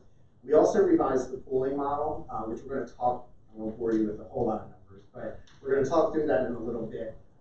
And really the kind of the catalyst for revising that was trying to minimize the budget impact year over year for each of the schools. We added nutritional counseling for certain eating disorders. We added Aetna Institutes of Excellence, which is certain facilities, for example, transplants, where they've been deemed to have had really good cost outcomes and really good effectiveness outcomes. And then I mentioned earlier, Asset Health, Healthcare Blue Book, and then the addition of Teledoc. So all of that was jointly decided by management and labor and then rolled out to the individual school entities. Some of the other advantages of participating in the consortium, 100% data transparency. So every month, every school entity gets a report. We call it the pro forma. It shows the money that's been submitted into the consortium, the claims that have been paid on behalf of that school entity by the consortium, and then what their ending fund balance is for each month, and then cumulative through the year. It also shows how they're tracking for any large claimants, because that will also overall impact their experience. So that, not only is it shared with the individual school entities, but that's reviewed every month at the trustee meeting as well. The purchasing efficiency, due to the size of the consortium, we were able to negotiate one of the lowest admin fees in the region. Specifically to that point, as you well know, the consortium actually shrunk in size. We had school entities that left last year. Aetna, as the medical vendor within their contract, had the right to actually increase their monthly admin fee because of the lower enrollment. We were able to negotiate with them, and they kind of stepped up as a partner for the consortium. They kept the fees flat, and then this year for the renewal, because we didn't go out to market, they actually kept it flat again. So we have flat admin fees from Aetna for 3 years. That, again, you would not get that on an individual school entity. So by pulling together all 6,200 lives, we're able to negotiate those deals. All of the members are in at least one of the 4 preferred plans. There's one school entity that has a contract that I think it's called status quo. They can't negotiate anything different. So they're in 2 small medical plans, but everybody else is in the 4 preferred plans. A lot of the services and protections that are available would not be available at the school entity level. So the wellness program, moving self-funded, and the competitive stop-loss rates, you would not be able to negotiate that at an individual school entity level, especially for some of the smaller schools that are in the consortium. The pooling levels, so we changed the model July of 2016. I'm sorry, 2007. And basically the reason we changed it, as I mentioned, was to put more uniformity around how the budgets are being set and to minimize, especially for the smaller schools, those big fluctuations where they would go from a really good year to a really bad year and their budgets would be fluctuating wildly. So we created 3 what we're calling pools. And each school entity could select which level they wanted to pool at. So the 3 levels are 25,000, 100,000, and 200,000. Everything up to that pooling level counts against the school entity experience for setting their budget. Everything above that pooling level goes to what we're calling the common pool. So a portion of the premiums that are collected goes into the common pool, and then we look globally for the whole common pool. How is that running? So the other change that we made, and I should mention too, there is catastrophic stop loss. If a claim goes over $1 million, and unfortunately we've had this happen, the common pool only absorbs the difference between the pooling level and $1 million. Once a claim reaches $1 million, everything above that is actually paid back to the consortium as a reimbursement through the stop loss carrier. Okay? We're also doing blended renewals over a 3-year period, and the goal is that eventually, after the end of the 3 years, the renewal for the whole consortium will be applied uniformly across the board to everybody. So the first year of this was last year, or technically the year we're in, where we blended it 2/3 of the school entity specific renewal and 1/3 of the consortium. We're currently in the budget setting process. The second look rates adjusted for the change in the pharmacy vendor will be released next week. For this upcoming plan year, 2019-2020, the blending is 1/3 of the school entity renewal and 2/3 of the consortium. And then by 2020 to 2021, it'll be 100% the overall consortium increase. Part of the reason we're doing that, when we looked on average, the consortium increases have averaged a few points below national trend. And obviously we've had schools above and below that, but year over year, the consortium has outperformed national trend.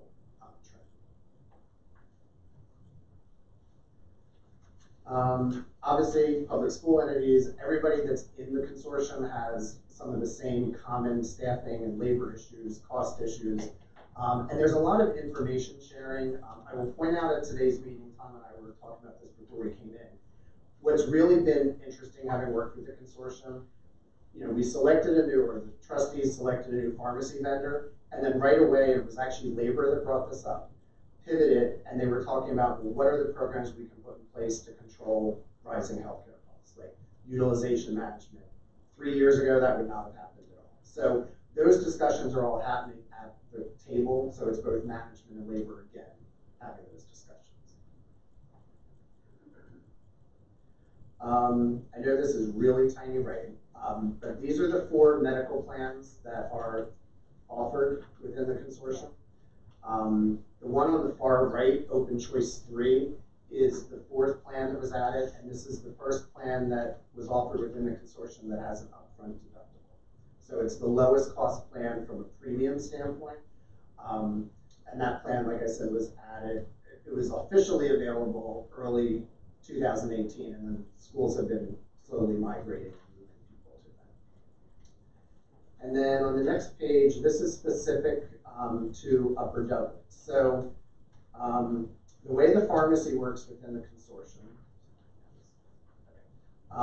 the medical, everybody is on the same medical plans. Right now within the consortium, pharmacy is still negotiated at the individual school entity level. We have preferred plans that are available, but unlike the medical, it wasn't mandated. So it's been a slower migration. So these are the 3 plans that are currently offered by Upper Dublin. Plan 3 is actually one of the preferred plans. So Upper Dublin is one of the schools that has started to offer the preferred plans.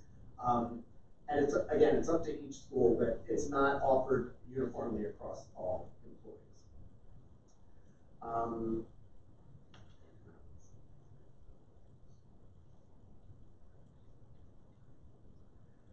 So we talked about the pooling. I'm just going to go to the next page, which is your 4-year renewal average. So again, I realize this is really tiny.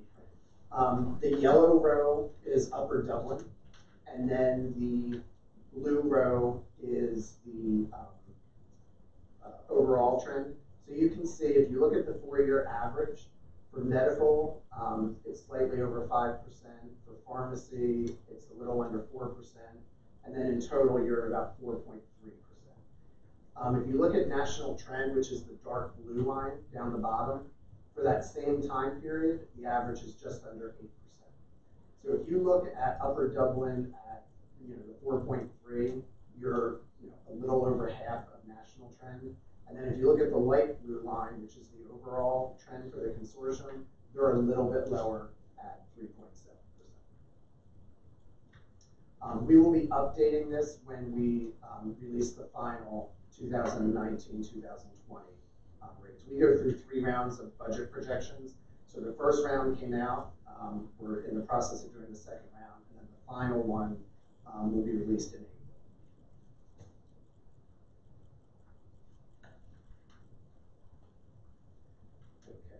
So this just shows you, this is actually your first look. So this has not been adjusted for the second look or for the change in the pharmacy vendor.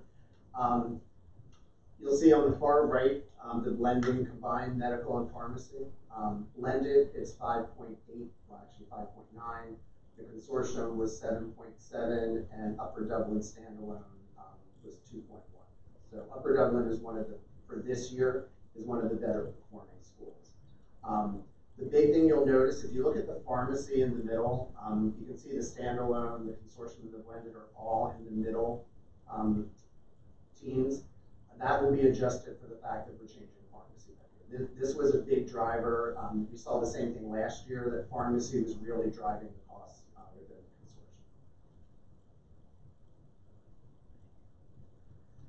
the consortium. Okay, so this chart is intended to show you how Upper Dublin we're projecting out to 2022 to basically say if this trend continues and we continue down the road of the blending. The red line is the national trend average, the blue is the consortium average, and the green is Upper Dublin. So you can see since basically 2018, 2019, Upper Dublin has slightly outperformed the overall consortium. Obviously, other schools, their blue line is below where the green is. Any questions up to that point?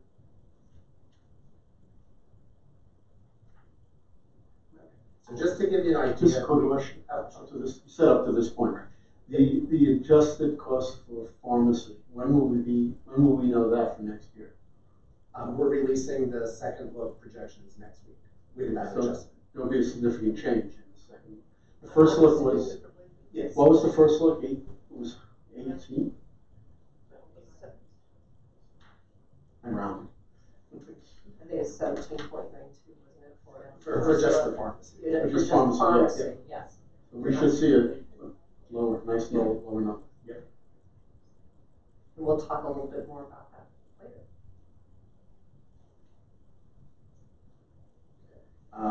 So I wanted to highlight here, we're doing this for each of the school entities. So, we talked about the buying power of the fact that you're buying as the whole consortium. So we went to Aetna and basically said, for each one of the school entities, if they were to contract with you directly, what would you charge them for the admin? So this just shows the difference between Upper Dublin's standalone admin fee of roughly $44, and then the consortium admin fee of roughly $38. So the annual savings for that is about $33,500. We did the same on the stop loss. So that common pool is internal to the consortium. The reason that was done by the consortium is they looked at the premium dollars they had been paying out to the outside stop loss vendors. And unfortunately, it's the way stop loss works. Even in a really good year, you're not going to see it in your rates the next year. But if you have a really bad year, you'll see it in your rates. They're out to make money like everybody else. So the consortium did the analysis and pulled that common pool piece back in to hopefully get the benefit of those good years. So the consortium stop loss contribution for Upper Dublin is $44. Standalone out in the market for the same pooling level would be about $73. So it's about a $30 difference, which is annual savings of about $182,000. Any questions on those two? Okay, so the wellness program. There had been a wellness program in place. Full disclosure, it was not very well engaged by the membership, which is true of most wellness programs. I don't have any client that has really good engagement among their employee population. Part of it was, I think, the way the program was structured. Quite honestly, people had to go out, they had to do a biometric screening. It was a lot for them to be engaged. So the decision was made to really focus more on just educating people about wellness as opposed to forcing them to go out and get a biometric screening. It was also decided that the current partner for wellness, which was Health Advocate, was probably not the right partner going forward. So Asset Health was chosen for the 2018-2019 plan year. They created a whole new program, a whole new branding. If any of you have seen, it's the different, it's kind of like stick figures and they're different colors. That's the new program branding and logo for the wellness program. So basically, there were two key things they wanted to get done. They wanted to educate people about establishing a relationship with their PCP. That was driven by the fact that some of the utilization data was showing that there are members that never see their doctor year-round. I would be guilty if I was in the consortium. But really establishing that relationship so that people go at least for their annual physical. And then an online well-being assessment. So it's just answering a couple questions online. If you do those two things, you earn a $50 Amazon e-gift card under the new program. There's talk about, as that program expands, there's talk about looking at how do we get to not only just educating the members, but really educating them on, okay, what's the next step? Like once you're starting to see your PCP and you're doing this, if you don't like what you're hearing from your PCP, whatever, you're overweight, whatever it is, then what are some of the next steps? There's also been talk of, does it make sense to expand this and even look at financial wellness? Even though that's not healthcare dollars, but that's kind of the direction that a lot of wellness programs are going. So that's definitely on the table for the consortium to talk about. And then Teladoc. So Teladoc was added January 1st of 2019. There was a pilot program by 3 of the school entities last year, late spring going into the summer. The feedback from the members that participated was phenomenal. That they just loved the fact that they could do this. They could be sitting at their desk, they could be at home, they didn't have to go see a doctor or wait in a doctor's office. So the consortium decided to add it. They decided to add it to all of the medical plans. Normally when Teladoc is put in place, there's actually a copay for it, and it's usually $40. The consortium decided they really wanted to promote this. They really wanted to get members to start using it. So there's actually no cost to the member when they use Teladoc. So 0 copay. The consortium is absorbing that cost on the back end as it feeds through on their claims. Obviously, Teladoc does not replace, if you're feeling pain down your left arm, go seek care immediately. Don't call Teladoc.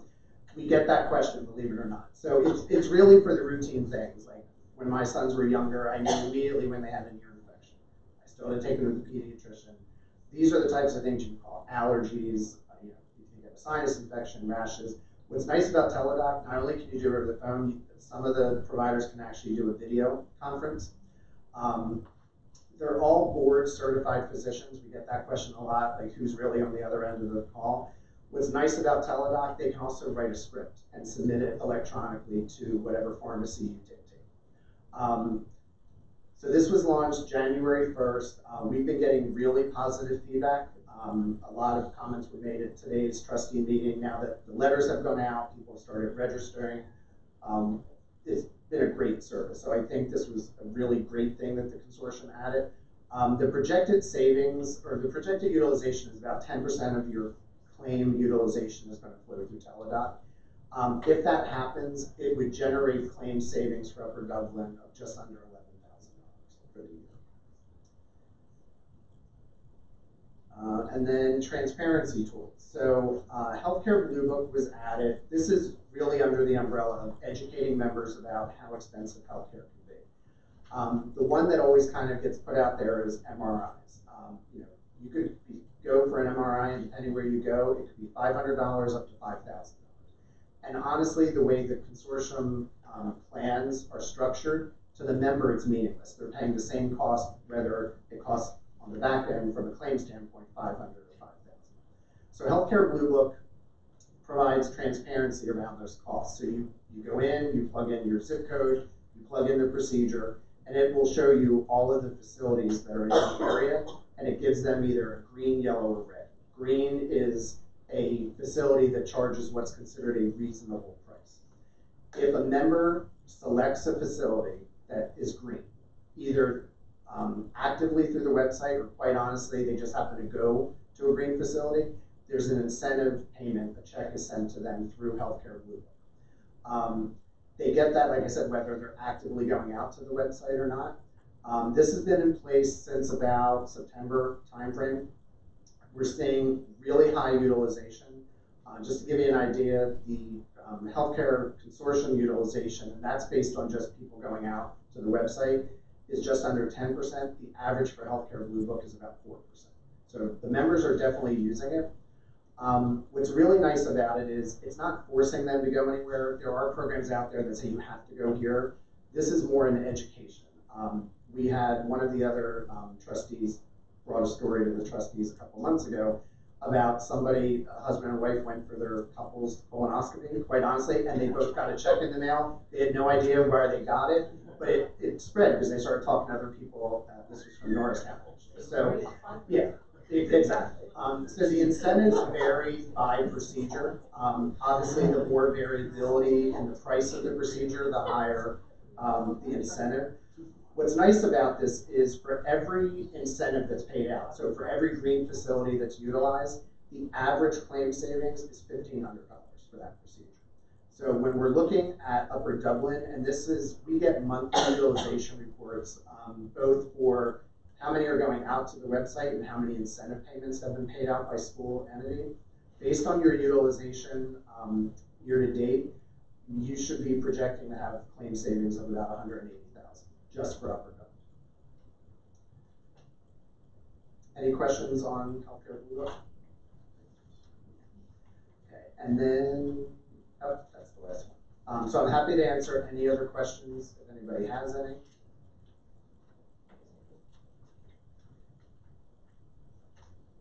Some of those programs you mentioned at the end sound very good. In fact, can I call Teledoc? Anyway, I guess my question, I thought CVS had bought Aetna. Is that a problem? Can you? Yeah, so right now it is not a problem. The existing pharmacy contract is direct with CVS Health. Your medical contract is with them. You probably have also heard in the news, Cigna bought Express Scripts. We're waiting to see what's going to happen. According to Aetna and CVS, they're still going to have a brick wall between them. They're going to operate as two separate companies. Talking with some other people, especially in the pharmacy industry, what they think is going to happen with this consolidation at some point, and I think this is probably the question that you're trying to get to, is there going to be a very strong incentive, for example, from Cigna, like you have to use Express Scripts as your pharmacy. Right now that does not exist in either one of the programs, so you're free to contract with whoever you want for pharmacy. Okay, my other question is, I know a couple schools or school districts left last year. Can you talk about why and what their reason was and where they went and a little bit about why and how you're addressing it? Sure. Not the easy answer. The answer is they left for several different reasons. One of the school entities that left, Central Bucks, which was the biggest school entity in the consortium, quite honestly left because they wanted to go out and bargain on their own. They kind of had gotten, this is just my opinion, but they got everything they could out of the consortium, and then they were like, we want to go and start negotiating direct with our labor group, as opposed to we're going to offer whatever is offered in the consortium. A lot of the smaller, a lot of the tech schools in Bucks County left because, quite honestly, for them, they were looking for more and more protection, as opposed to kind of everybody coming together. And then there were schools that went, the tech schools went to Divot. What I can tell you, because obviously people know people that are there, they all got the cap increase from Divot for the first year. So they all got hit with close to 13% increases compared to what they would have gotten had they stayed in the consortium. Then there's a group of schools that went to CPAS. And honestly, for a lot of them, depending on the school entity, some no longer wanted to deal with labor at the table. They wanted to go back to, we're going to bargain and we're going to fight for every benefit we want. So they all left for different reasons. There's also, I know there have been numbers tossed around about savings that some of the schools got that probably are grossly inflated, in my opinion. Yeah, so they all left for different reasons. So some of what we've done around the pooling was done to help mitigate some of those budget increases and kind of make it more uniform for everybody. A lot of the programs, like the teledoc and all that, is again to help lower the cost of healthcare. We're never going to make everybody happy within the consortium, but the good thing about everybody being at the table is everybody can share their opinion. And I do think like today's discussion around the pharmacy, where it was labor talking about additional cost controls and changing the benefit plans, that was unheard of. I mean, they never would have been the ones to bring that to the table.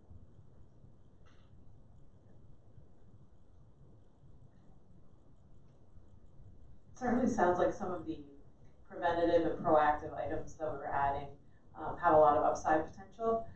And I don't know if this is a question for you and the consortium in general or for us internally. How do we then message that and train that up to our staff? Because I work in a neighboring district and we've gotten very little education, and therefore I assume utilization is low because I know I have all these benefits, but I haven't touched a single one. So just from a personal standpoint. Yeah, what district, if I can ask?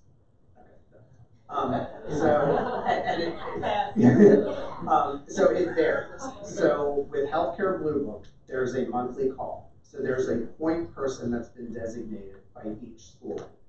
I can tell you the utilization is not 10% across all the school entities.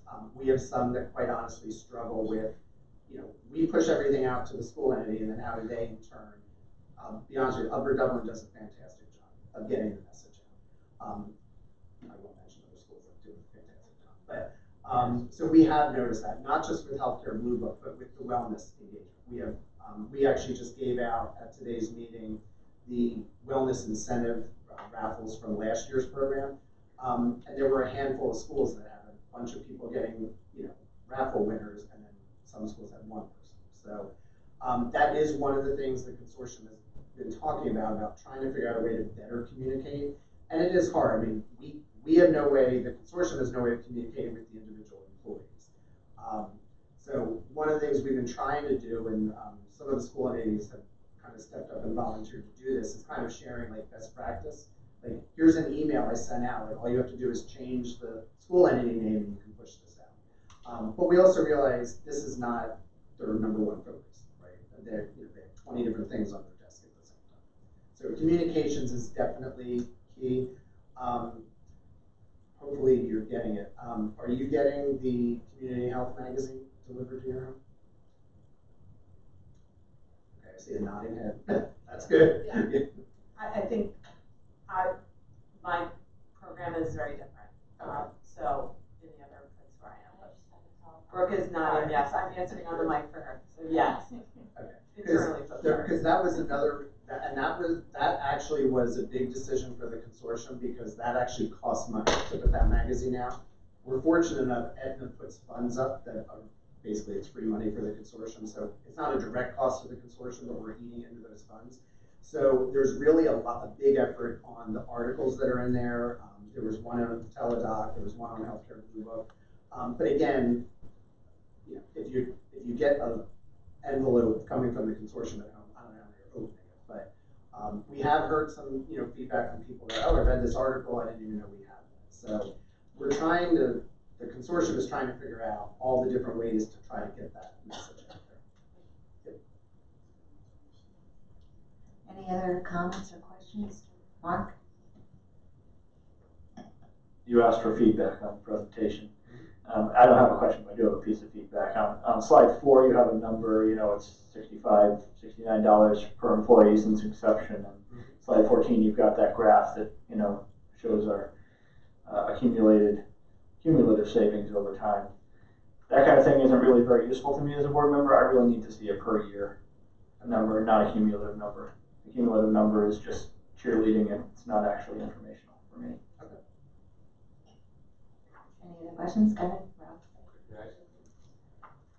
Can I just ask the converse of Dr. Ludwig's question, which is, are there any school districts being considered to be added to the consortium? So I will say, nobody that has stepped up and actually asked for a formal quote.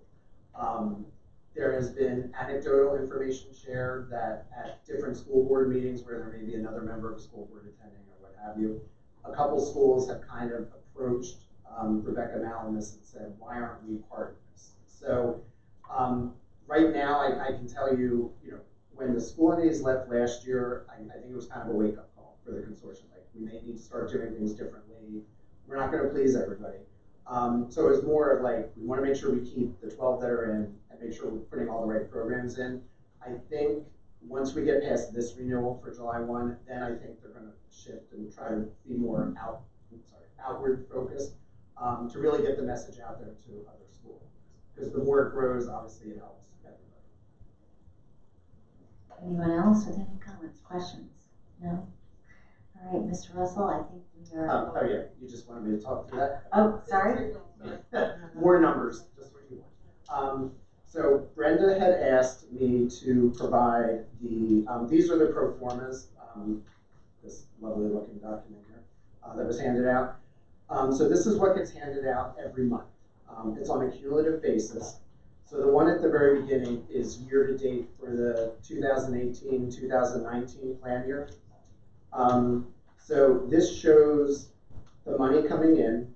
It shows all of the expenses going out. So on this first page, this is the school entity specific fund balance for Upper Dublin. So you can see there year to date billed premium of 4.5 million. The stop loss premium, that's what goes to the common pool of 322,000. And then it shows the Aetna claims, the CVS claims. They don't have any vision expense, and then the change in the fund balance. So if you look at the year-to-date row, year-to-date, Upper Dublin has had a positive increase to their fund balance of $657,000. Yeah, and then that's shown down the bottom where it says draft balance, and then it shows each month, and then the current. So the change in the first 6 months is $657,000. Your cumulative fund balance right now is just over 1.1 million. The other number that I want to point out there is it's highlighted in yellow, and it's the IBNR reserve. So every school entity has an IBNR, which is incurred but not reported. And that's money in addition to your fund balance that's being held in the event you ever leave the consortium. It helps pay your run out claims. So the way that the trust document works and the finances, any school that leaves, the consortium pays for run out claims, starting with their IBNR and then using any of their available fund balance. Is there anything else you want to cover? Okay. So I know we get asked a lot of time, what is the right fund balance? I would say on average, and like I said, everybody has the IBNR reserve that's going to be used first. I would say a healthy pro forma is a fund balance that is anywhere from 4 to 5 months worth of your average claims. Because what will happen, the way the consortium works is if your run out claim, if somebody were to leave the consortium and you eat through all of your IBNR and you eat through all of your fund balance, then you're going to be in a negative fund balance. You owe that money back to the consortium because the consortium is continuing to pay out claims on your behalf. So, the 1.1 million is a healthy number. When you look at your average claims, right now, depending on the month, they're anywhere from 500 to 600,000. So when you look at your IBNR plus your current fund balance, you're right around that 3 month, a little over a 3 month mark.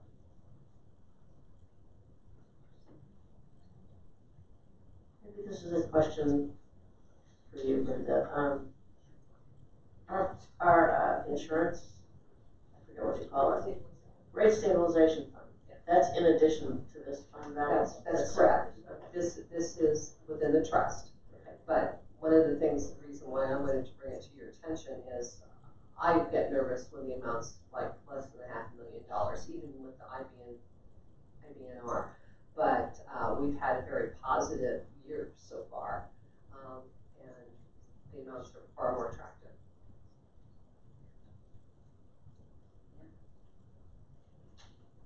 What happened? Just a big month. Any other questions? Yes, Mark, go ahead.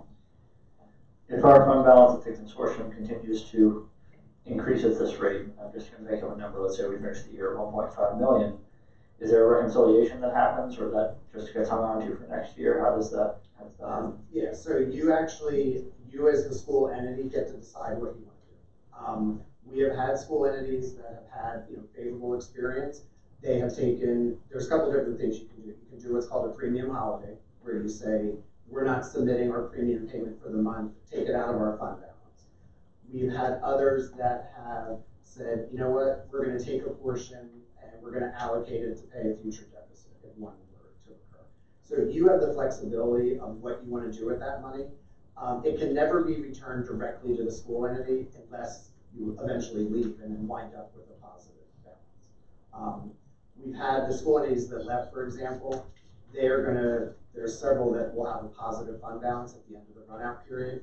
So they will then direct the consortium, for example, to pay Aetna for those that went to DIP. So the money has to go to a vendor, it can't go directly back to the school. Okay. Anyone else with questions, comments? All right. Thank you, Mr. Russell. I appreciate your time.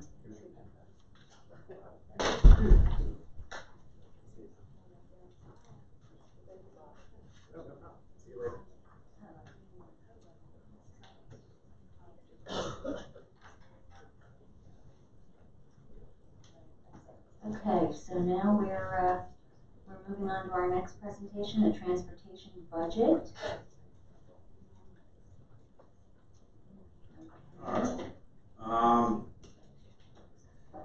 Just did a quick little slide presentation. This is what the budget has been over the last 2 years and what the proposed budget is for 2019-20.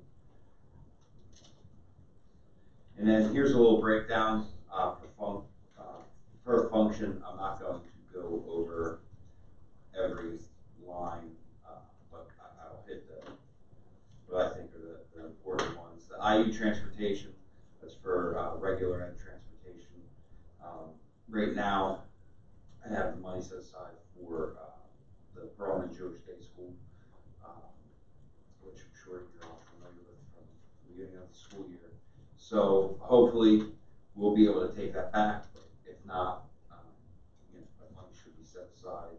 The next one would be, awards for driver of the year, safe driving, perfect attendance, things of that nature. Next would be the replacement capital equipment. That would be for 3 new school vans for next year, to replace some older vans that are already approaching, if not over 200,000 miles. And then contracted carriers is basically any time we have an athletic event that we cannot provide transportation ourselves. And then the next one, Springfield Township. The other professional services, that's the fee that they charge us for fueling over there. The LEA transportation is there. They have provided transportation services for us in the past where we couldn't handle the transportation ourselves. So again, that's in there just in case we need that. Next, special education, contracted carriers. We really don't use any other contracted carrier other than the IU, but if we need to, we have that money there. And then also the IU transportation. In the next line, general supplies is a big ticket number. That is for all of the parts and supplies that we use to maintain our equipment. Gasoline, diesel fuel are up. 2 other big ticket items. As we are replacing our fleet, we are moving more towards gasoline vehicles, at least as far as the smaller vehicles in our fleet go, whereas in the past they've been diesel. So that number may change more towards the gasoline than the diesel fuel. And then software fees. Transmission diagnostic software, currently we don't have that out in our garage. So it costs us money just to set a vehicle out, to get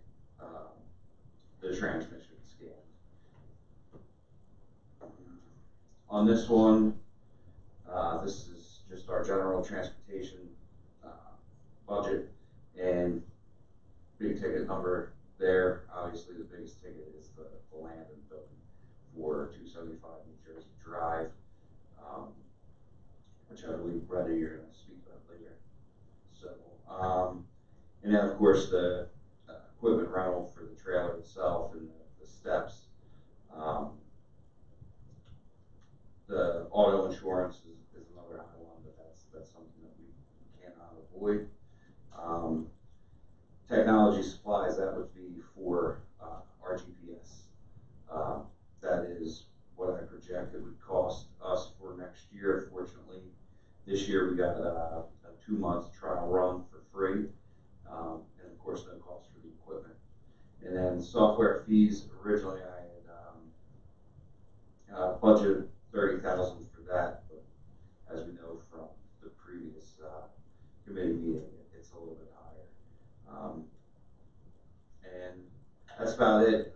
Overall, compared to last year's budget, we are about $65,850 less.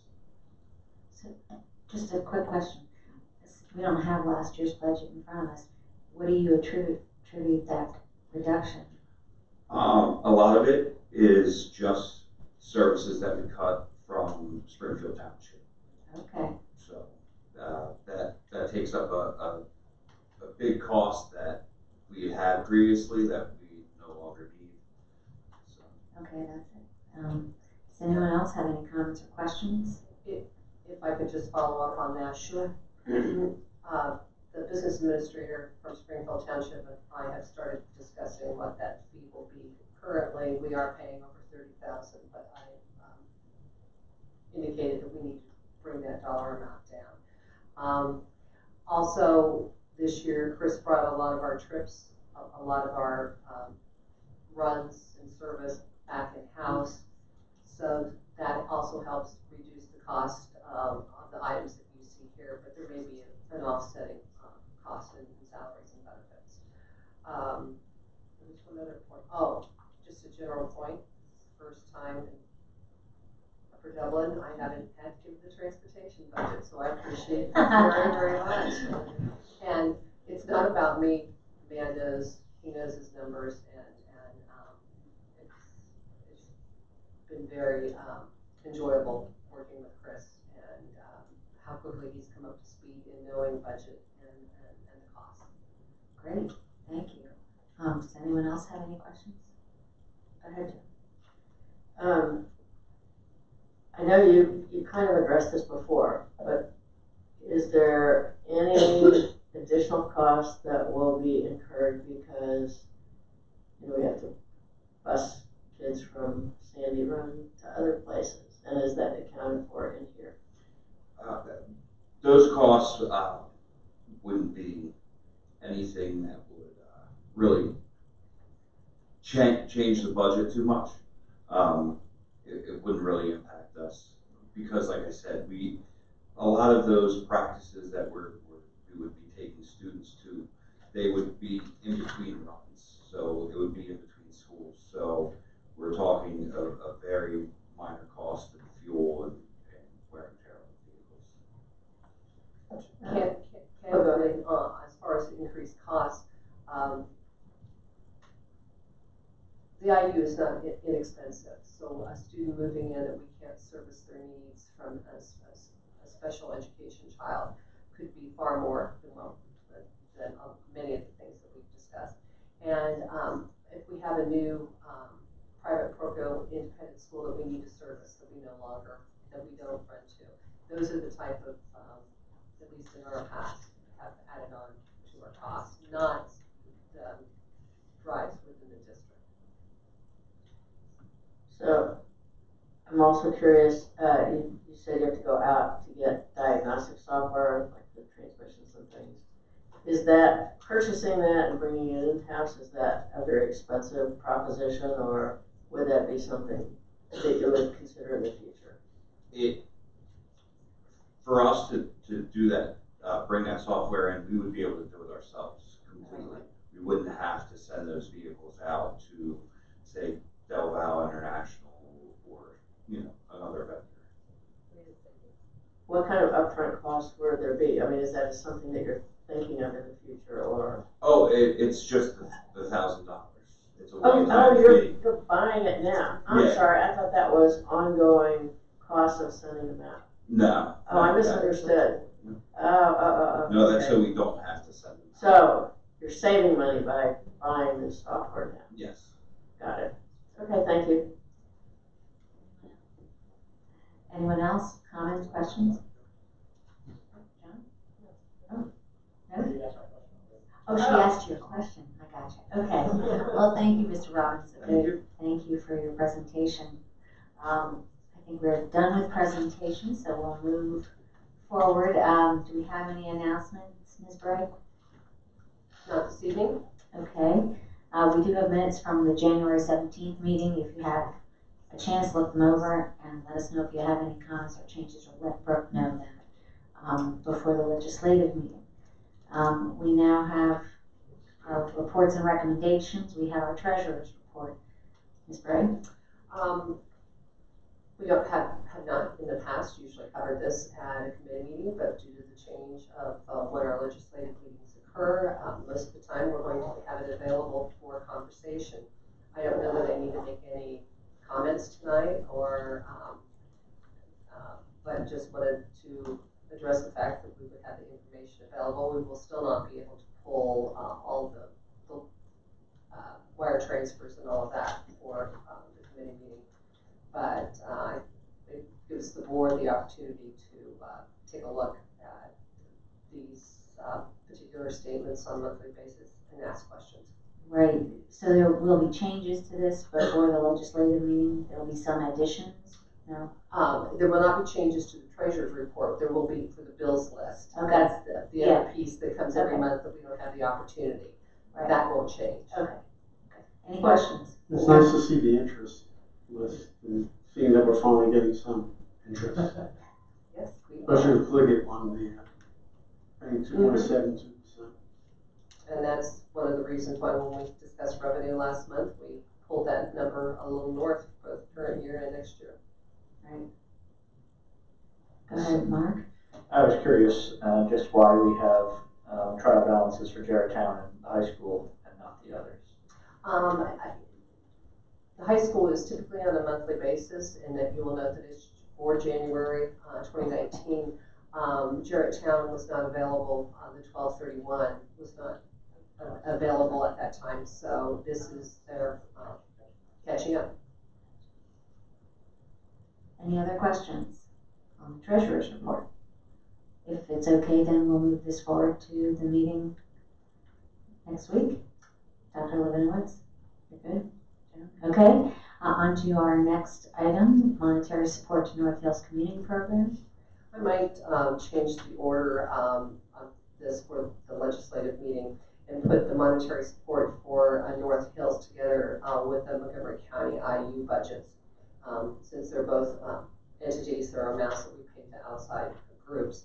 But this is just to continue the practice of putting $46,000 in the budget for the North Hills program. If I could just chime in here with that. One of the things that we've been talking about is doing an examination of the North Hills Community Center after-school program to make sure that it is aligned to its original mission, to make sure that our students are receiving added value benefit from it.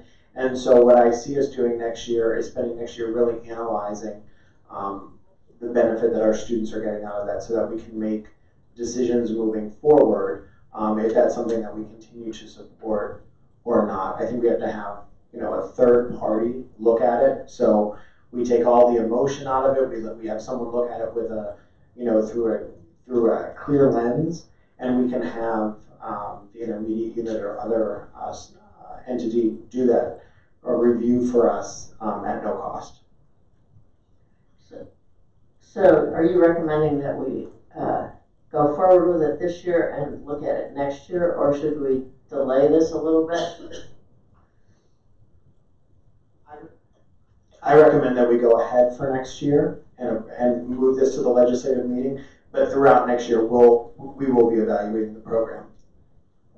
Should also be pointed out that the North Hills is not, functions not only with district funds. Right. That it's joint, so it's township, District and county. district, and some, yeah, the grant, and foundations would sometimes have to contribute. Yeah, there is a county.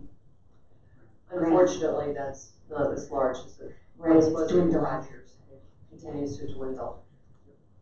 Does anyone have any other questions, Mark? That 46,000 has been flat for several years, is that right? It has. Yeah. It's been for as long as I know. At least 10 years. Okay, well then I guess we'll move that forward for next meeting. You're good, okay. Residential assessment settlement. These are just 2 small residential appeals that engaged attorneys, and there are legal stipulations, therefore the board needs to approve those. Any questions on those? Anyone?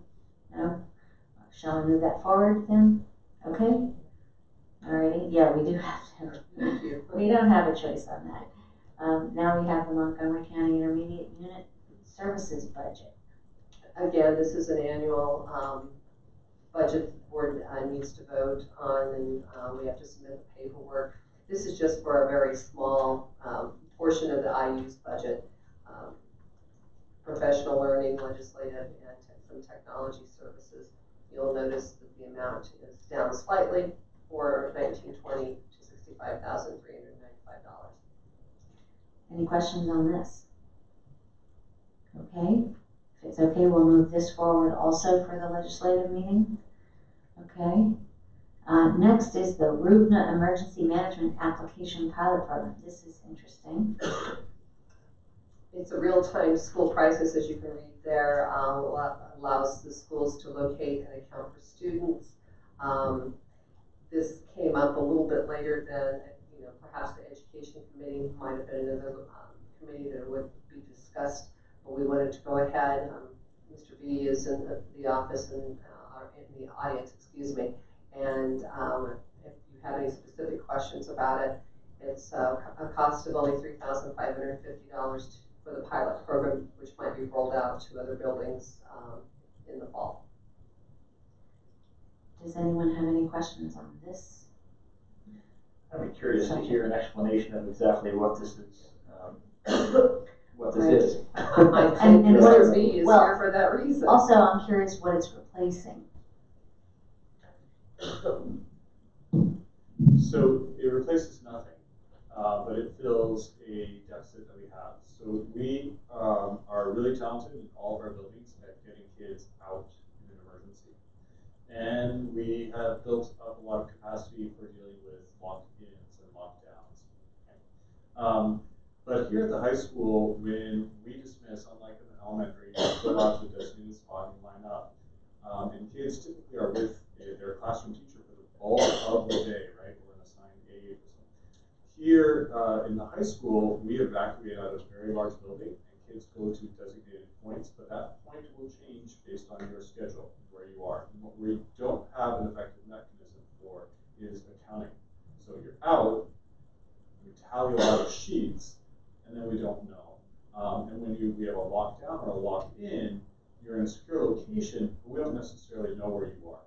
And so if a real emergency happened, right, and we've evacuated, there's a fire, people are, they're in different places, and eventually we start having parents are going to start showing up and wanting to take their child, etc. What RUBNA does is it syncs with our schedule, and so you evacuate with the adult that you're with based on your schedule. Then that teacher opens the app and has the kids who are supposed to be with them, who just starts checking off, these kids are with me, and they don't leave, unless the kid does leave. 3 or 4 hours later in an emergency, this kid's parents have come to pick up a principal or whoever can dismiss the kid, and everybody knows, left with parents, putting that note that updates in real time. Within the context of a lock-in, we would have that in real time, so the administrators would immediately know, like, within seconds, you just start to see the student count come down in terms of who is unaccounted for. And within 10 minutes, you know, right, these are the kids who are unaccounted for, we still have to find. So Wissahickon adopted Ruvna in the fall. Our team here from the high school went to look at it and really impressed. We did a mock demo with Ruvna to sort of kick the tires on the tech. If a teacher is counting on, you know, getting this on their cell phone, what does that secure login look like? And then what does it look like if I barely get any reception? If I'm on that 1x reception and that's all I'm getting, and Ruvna is designed for that. We're also adopting Infinite Campus, so we looked at their emergency accounting. What would that look like? And it doesn't compare. Ruvna is really just targeted for this specific task of real-time accounting. It's just all they do. So we will adopt a pilot and kick the tires, you know, do a bunch of different drills, and then evaluate moving forward. Any questions about this, Mark? You've probably anticipated all my questions. On what device are staff using this? So staff would have to access the app on their mobile devices. Are there other examples of things where we are requiring them to use their personal device? No, and this is one of my first questions at for Wissahickon was that specific question, right? You know, to grab a Chromebook during an emergency, et cetera, it's not. This is really about using my mobile device, right? And so, how did you present that with your faculty? And so, faculty were presented with, you know, you don't have to do this. It makes it very convenient. If not, you'll be given paper, and you can give that paper to somebody who is using the device, right? And they will check it in.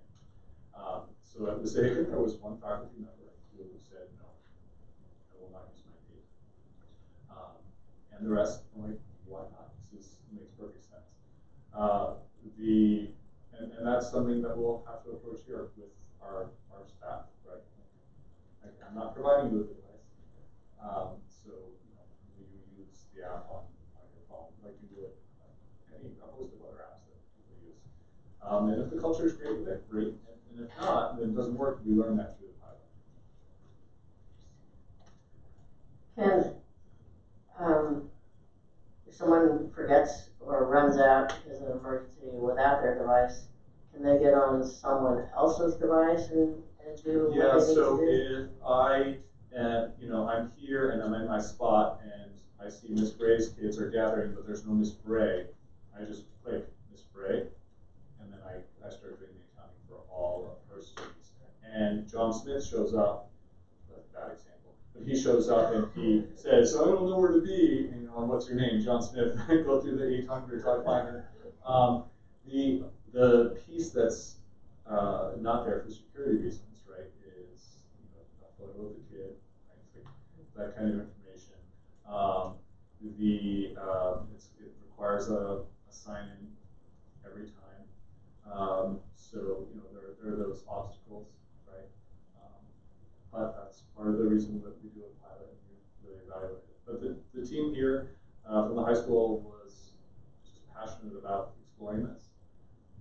As administration, we try to say yes, and let's kick the tires and evaluate. Can this be used on a Chromebook? Yes. Yeah. Okay. And is the Chromebook in our procedures? Is it part of the go bag if they need to evacuate? Do they take their Chromebook? Currently, they do not. Okay. No, Unless they're not going to use their phone. In which case they. Well, I just meant current. What are current practice? Right. Practice can be changed. And it could be changed, and you know the wireless net extends outside the building a little bit. It wouldn't work if you had to evacuate to an emergency location or out in the stadium. It might not be practical to use if you're hiding in a closet with students during a walk-in, etc. Right? It is also an opportunity. Like the platform also allows for real-time messaging. So Bob Schultz or someone on incident command can send out a message. Everybody gets that message right away. Go ahead. As your friendly neighborhood school-based clinician, one thing that we struggle with at drill time are clinicians like myself that have students that we've pulled out of classrooms, and there's so many kids going so many different directions that they're not always accounted for. So just as food for thought, as part of the pilot, including someone who's an outlier to a classroom teacher might be useful, just to see how that would work, because we don't typically have class lists, and so to speak, our schedules are not synced to the rest of the building. Right, right. And hopefully the flexibility that MOVNA has baked in will allow for that kind of accounting. Does anyone else have any comments? Okay, if that's all, then we'll move this forward to the legislative meeting. Thank you. And now we're on to our very favorite general fund budget expenditures part.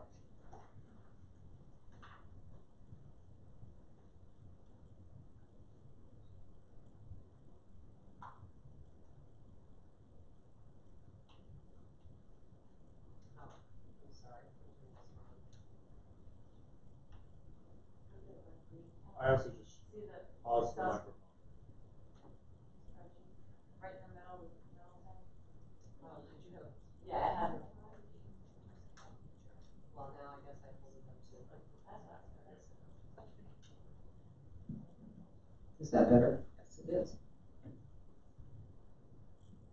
So we're doing expenditures part 1 this evening. Tonight's a little bit easier because of the topics or the functions that we're going to be going over, which is good due to the hour of the evening. And after we finish this, we want to look at projections briefly. But the functions that we are looking at tonight constitute about $40 million of the proposed expenditure budget at this point in time as we move forward to 1920. I'm going to try to put this in here because I think it will.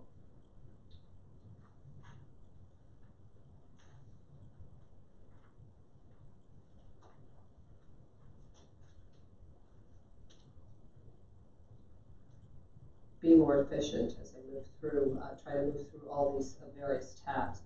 Of course, we have vocational education, as it's called in PDE vernacular, and it's our own Eastern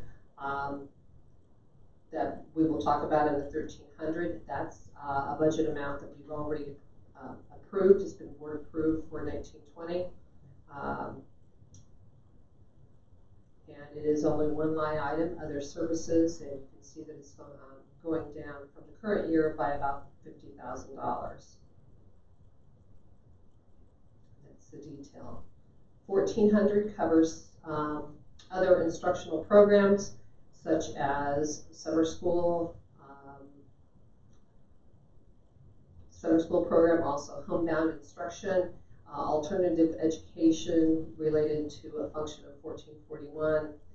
They are encouraged to provide regular education as well as some alternative education. Looking at summer school, we can see what it has been in the past. We're budgeting it the amount at this point to be increased, although we do have offsetting revenue for summer school. However, these numbers may be a bit high because we are changing summer school, or at least there are conversations about what we might offer in summer school, and it may look different. But at this point, $138,123. And if we move to the next page, as far as the detail, you will note each of the items. And here's where the detail, summer school administrators, we may change that number. We've had 2 in the past that may go down to 1. Fringe benefits, I will call to your attention at this point, PSERS, the rate increase from 33.43% to 34.29. You're going to see that every time we're looking at salary this evening.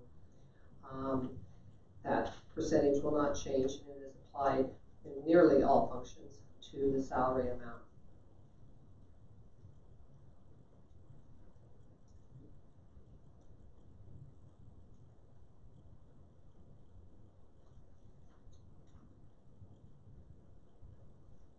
Excuse me. Next, we're looking at 1600s adult education. That program has changed quite a bit through the years.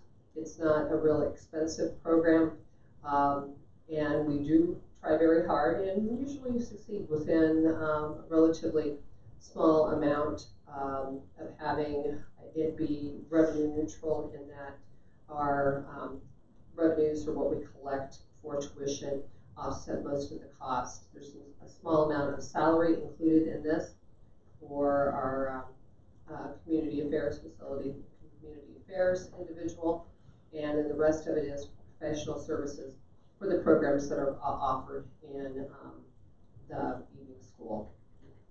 Moving on to something with a little more meat, that is more money and more details in it related to pupil services. We have within pupil services, we includes program coordinator, the consultant, and services to the pupil personnel staff at the district. Also, guidance is included in 2120, and then the psychological services in 2140.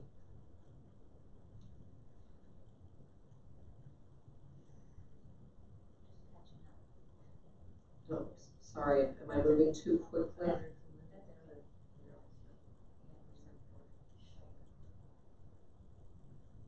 you're at 2140? 2111 right now. Oh.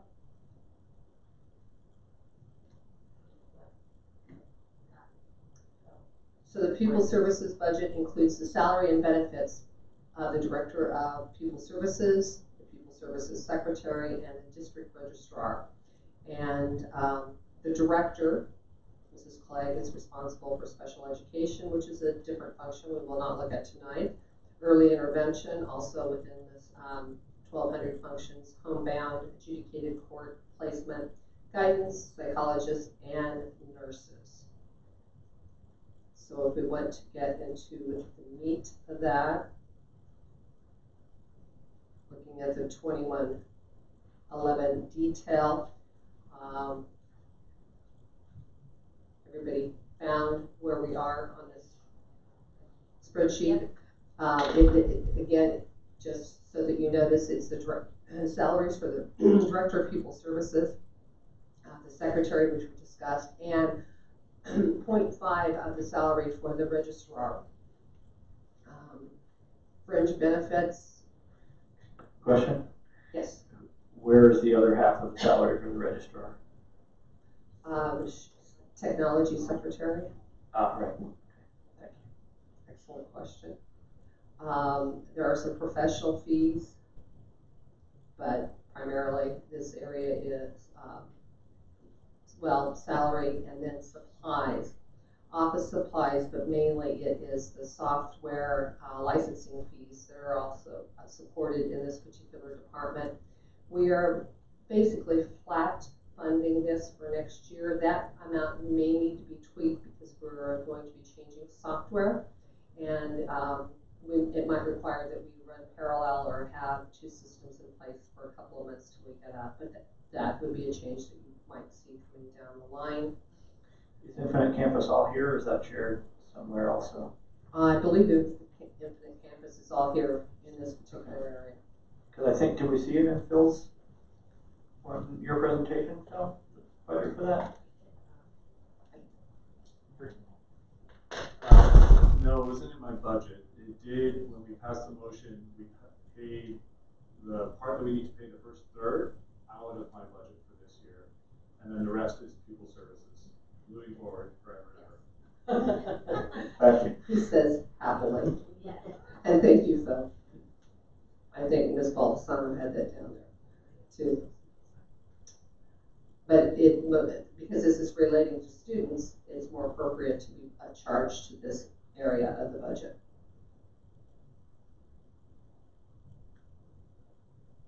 $2120. With your permission, I think I will jump to the detail. Okay.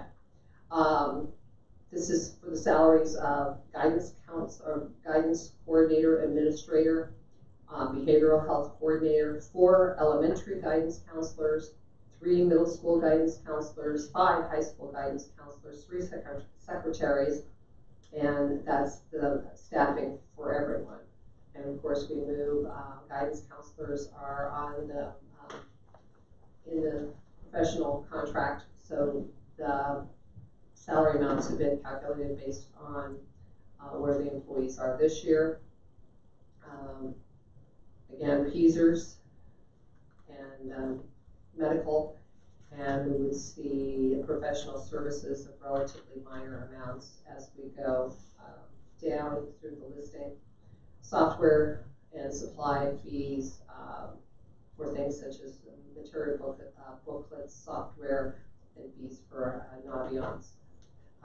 And I probably should have said, even at the earliest part, when I referred to Mrs. Clegg, she's actually come to us and talked about some of the items, most of the items in this budget, other than the salary and the benefits. So this is, take 2 for a lot of the items, and except for the salary and the benefit amounts, which of course are significant.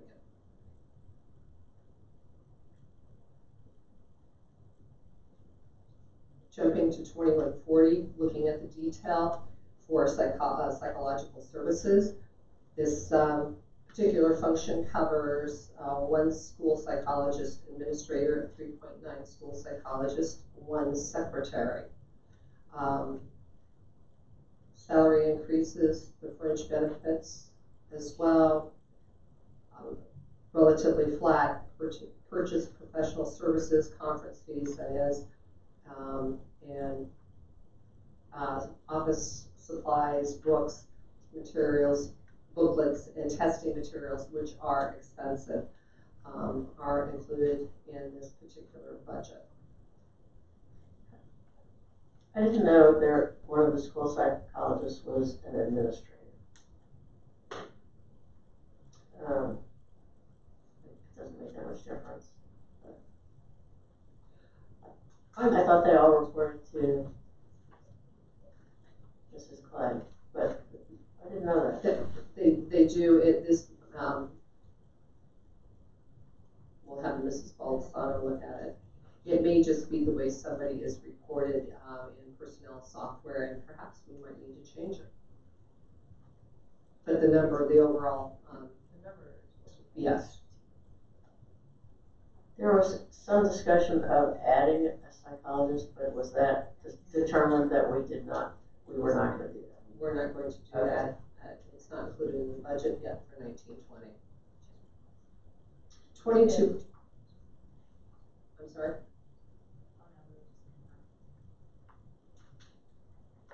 2200 contains that function. It covers a number of areas, but it's basically instructional, or inclusively instructional support services for technology. School library is also included under the 2200s, and instruction and curriculum development services, as well as instructional staff development services. Again, one of the reasons or comments I made early on, some of this will sound familiar with the exception of salary and benefits. Mr. B, Mrs. Morrison, Dr. Meyer have all presented on these areas at an earlier meeting. Well, on this one, we have 0.8 of an instructional technology coach. So is the other 2.2% covered somewhere else, or is, okay. And yes, what about the possibility of a second? Is that not in the budget? Is that not happening? That is not in the budget at this point in time. It would be accomplished through a reduction of sections and a repurposing of a position that's in the budget elsewhere. But no, from my perspective, no additional cost or expenditure.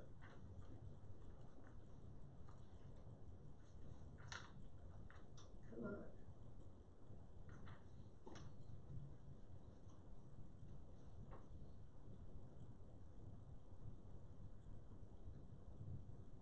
So looking at the detail, in this area, Director of Technology, again, the question about the 0.8 instructional technology coach, 0.5 secretary, that's the complement to the people services that we discussed earlier. and the benefits that are needed in every function. Minor amounts that we have had reporting on until we get down to the supply line, which is not minor, but again, Phil did discuss this at an earlier meeting: technology supplies, batteries, cables, software licenses, subscriptions such as Schoology, ClassLink, Synesis, the internet, and voicemail or VMware support being rolled up. Why is software like Schoology in the it's just a coding question, but why is software like Schoology in the 2200s and Infinite Campus is not? Like, why it doesn't make sense to me. But it's just code. I know it's just coding. There are some judgment calls that can be made, as to how it more directly. And the Infinite Campus piece has been underneath Pupil Services for ever. Not that we couldn't make a change there.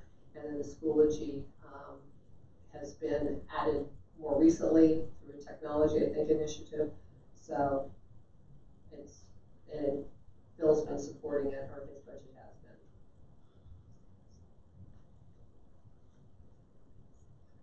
been. The equipment is another large item in this area, and equipment refresh, hardware, data projectors, wireless expansion, and upgrades that are eligible for E-rate reimbursement are all in this particular line. Not, when you get to the bottom line, not a large increase for next year.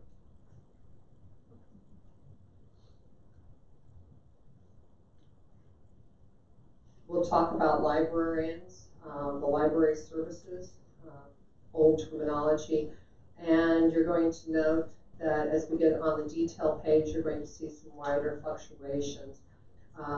We have 6 librarians or media specialists, 1 per building, and as well as 6 librarian secretaries. The budget includes the contracted salaries. Just next year, all of the professional staff in this area will be at the top end of the scale.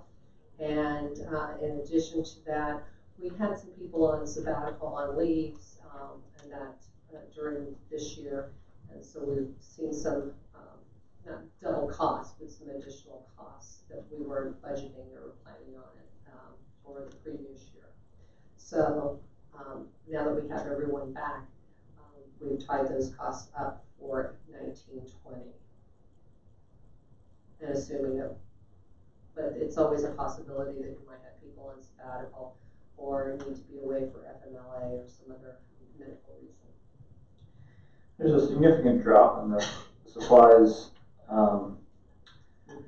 item for this. Is that books in the library? What is that, and why do we see such a big drop? You mean from the 45.9 to 39.9 is a big drop. Yeah, it is.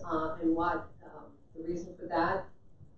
This number is being driven by the building budgets, and that's the change that the principals have made within their budgets for 1920.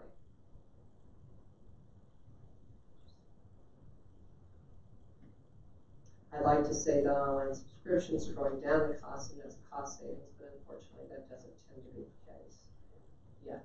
Maybe at some point. Moving on to 2260 curriculum, the detail that we would have under 2260. Again, this is the budget overall has been presented, but we have 1 director of curriculum, a director of elementary and gifted and federal programs, and a curriculum secretary included. That's what our picture currently looks like, or has looked like. That's what we've reflected for next year, but we are agile when it comes to the budget, so we may need to be making some changes before the budget is passed. Fringe benefits, the same comments. Substitute teachers for instruction, attending curriculum meetings, services for training of STEM, middle school and high school science. Those are the amount, again, pulled from the previous curriculum budgets and put into this line. Office supplies, software supplies for Star 360, First in Math, I mean, all of the different programs that are listed there roll up into actually about $100,000 less, certainly, or $90,000, $80,000 less than last year. And but again, Dr. Miner spoke to that when she was here discussing the budget.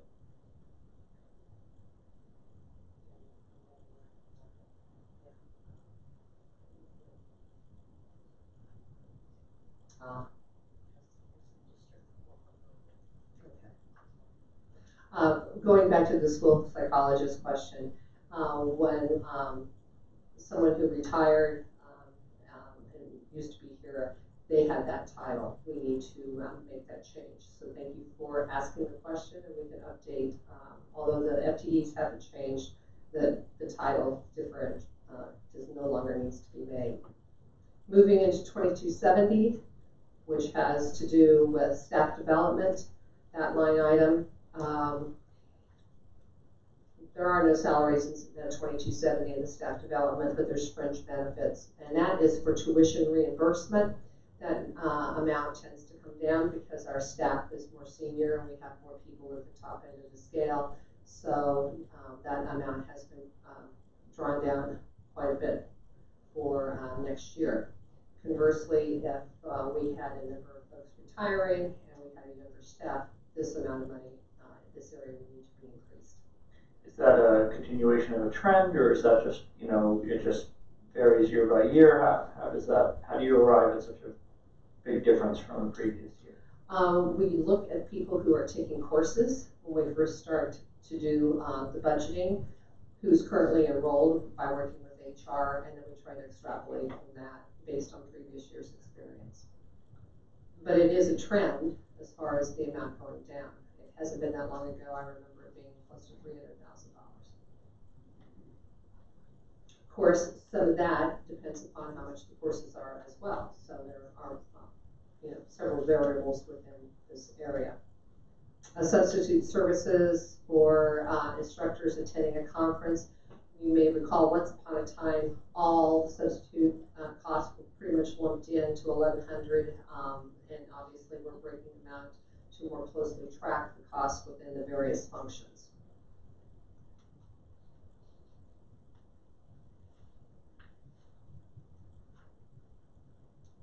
$24.20 nurses, 2 certified elementary nurses, 1 certified middle school, 1 certified high school nurse, 2 elementary school nurses, 1 middle school staff nurse, I should have said on the previous one as well, and the high school staff nurse. Salaries include contracted increases for all staff and based on current staffing. Again, Mrs. Clegg presented these numbers as far as professional services. Property services are relatively minor, and medical supplies need to be often repurchased every year due to expiration dates, but we're holding that amount fairly constant. And also, although I didn't go over the detail under the summary page, this is also the area where we have approximately $95,000 revenue that comes in for reimbursement for our nursing services. 2,500, near and dear to Ms. Baldessano and my heart, since that's where our expenses are. And there's really not much in 2,500 other than salaries and benefits. For yours truly, Ms. Baldessano, we have an administrative assistant, a payroll specialist, accounts payable secretary, and a purchasing secretary. All of the salaries roll into the 2,500 function. Benefits, we have some conference fees, professional services for GASB regulations. The projection model that we're going to look at next, $6,000 is part of that amount that is budgeted there. And fixed asset appraisal, we haven't had that done for a number of years, and that's something that should be undertaken for the next year as far as cost. We, or the 2,500 function, is where the software is charged for the financial software, even though that actually can be allocated or is used by everyone in the building. But certainly we use it heavy. Purchasing, everybody uses our purchasing function as well to order supplies and services, all other costs that go into running the district. Next large item, and one of the biggest that we will talk of tonight, is operations and maintenance. Of course, director of facilities, one supervisor of operations. We have a facility secretary, 5 maintenance employees, 1 delivery, 7 custodian supervisors, and 39 custodians, 1 grounds supervisor, 4 groundskeepers, and security guards. All of those, we've stepped in the salary increases for next year. PSERs and other medical benefits are in there. There's more detail in this particular function because it covers a lot of line items. But again, Mr. Lester did go over this as he has the last couple of years as far as what the costs currently are in the budget. You'll notice a smaller amount being budgeted for this year versus last year, just because of the amount of work that we expect to be doing out of capital as well as the construction. So the capacity has been brought down. This is probably a budget too that we will be looking at to adjust as we move forward with planning for summer 2019. Supplies in this, still after all these years, natural gas and electricity are still included in this 600s, as well as software fees for security cameras, and also the work order system that they use for operations and maintenance. Equipment, an amount that we can control and perhaps change, find some savings, but we have been replacing things that vary as much as stage curtains for the current year at a couple of our elementary schools, but then snow blowers and mowers as well in this particular function.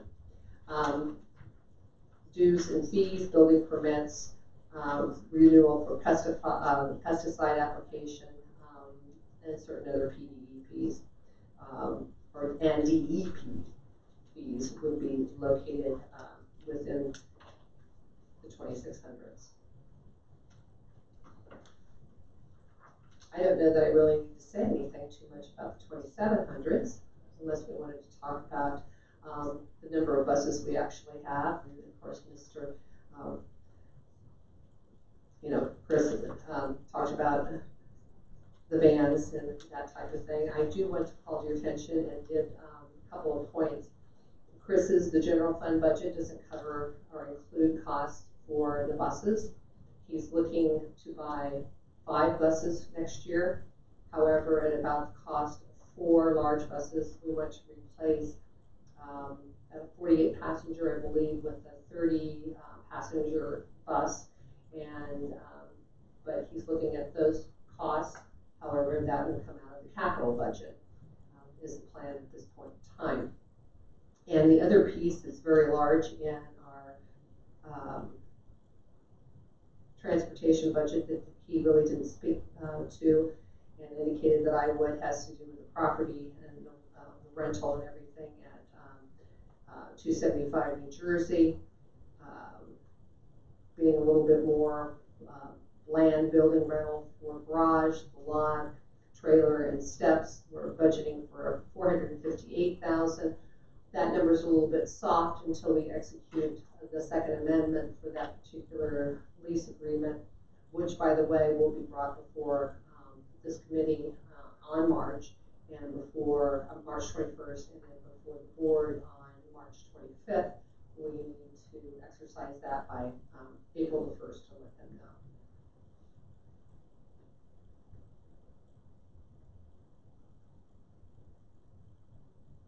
And I think, Chris did a good job going through all of this. And please note, for The 700s, we did buy 2 vans. They were just delivered within the last week or so, and he is planning on 3 for next year. 20. So just to be clear, vans are not coming out of capital, but buses are. That's the way we've been operating for the last few years. Certainly that's something that we could change, but we have plenty of demands for our capital money as well, so currently.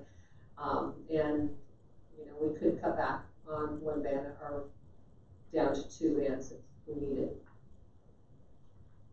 I'm sure Chris would be delighted to hear me say that. But. Whoops.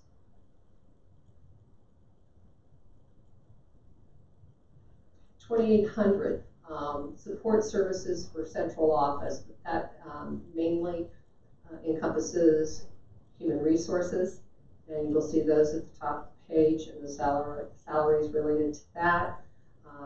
Just like the 2,500s, some of those numbers might be a little soft or maybe changing because of the retirement of people in those areas.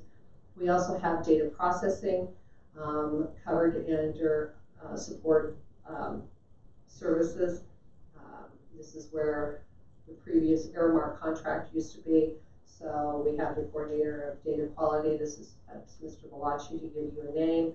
We also have our Eric for our network administrator is one of the 2 there. We have a network and computer specialist, and then we have just 2 IT technicians, and all of those salaries combined for the 2831 human resources as well as data processing. Those are the salaries that you see at the top.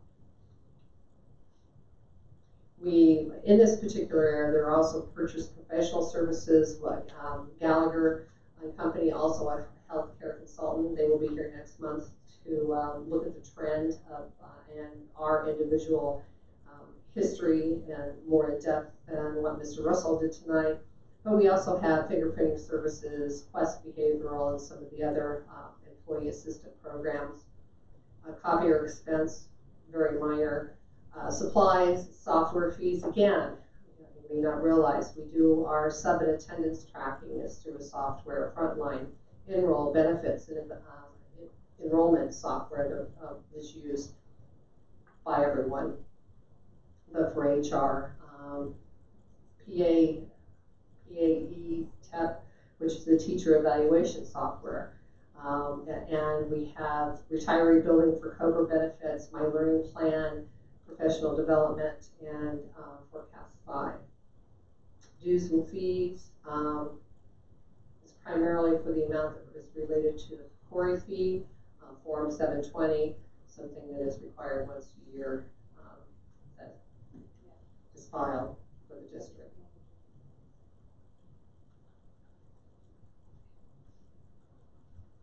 $2,900 is very easy. That's just the amount that we talked about earlier for MCIU. Hasn't been much of a variation in there.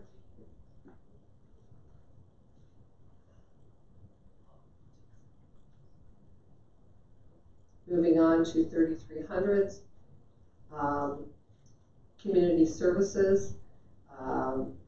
Again, we did talk about some of that earlier. We do have salaries and benefits for pool employees, instructors, lifeguards, and that type of programs that are offered to the community. You see the salary amount with the fringe benefits are much less than what you might anticipate on $219,000 because a number of the employees,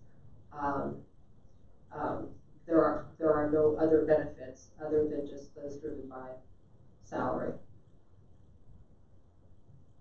Site watch fees, the North Hills contribution amount that we just discussed recently, earlier this evening, lifeguard, safety, CPR courses, those type of things are paid for under the 300s in this particular category.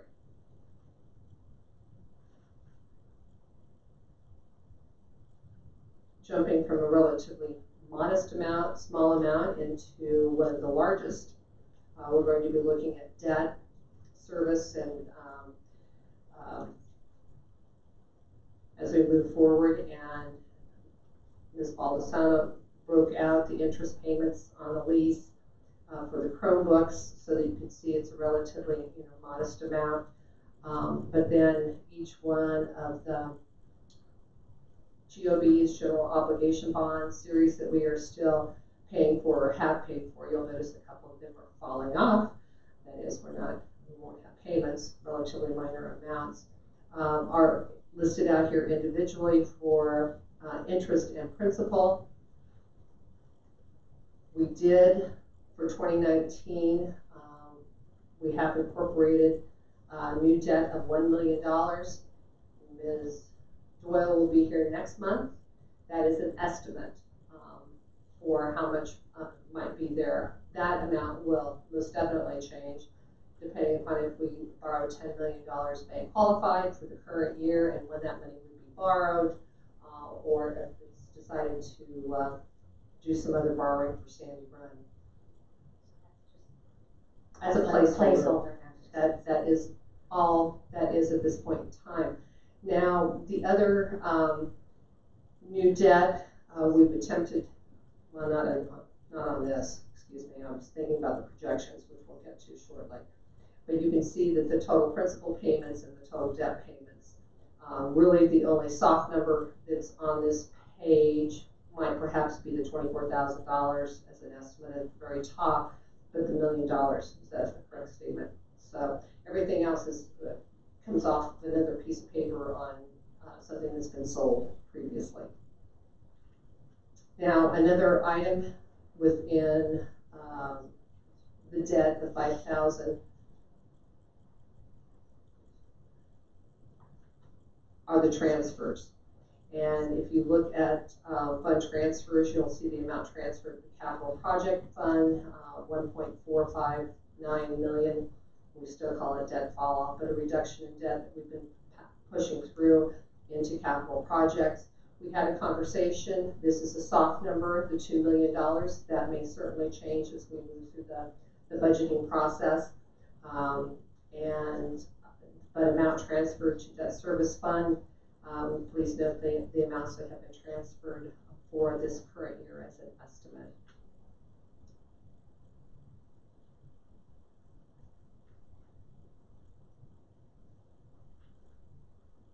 Lastly, we have what we have always called as our budgetary reserve to cover us for some event that we need cash flow money. Usually at this time we start talking about that being transferred or falling to fund balance because we hope not to spend it. However, because of our consent decree, we might actually be spending some of the money or utilizing this source of funds for the current year. And again, for practice and consistency, we've added it or included it for next year's budget as well.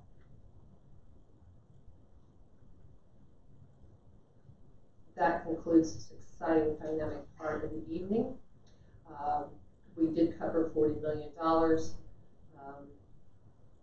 but you've heard a lot of the detail previously by other presenters.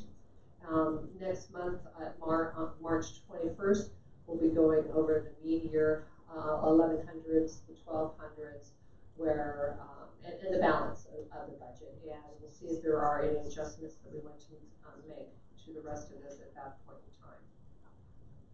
Monday night, I will go. There will be a presentation, just top-siding or discussing what we've done so far as the expenditures, looking at the total amount and where we are at that point in time. We won't be going through all of this legislative reading. Does anyone have any questions in particular about this information? John? I asked as we went along, so very good questions. Okay. Thank you, Ms. Bray.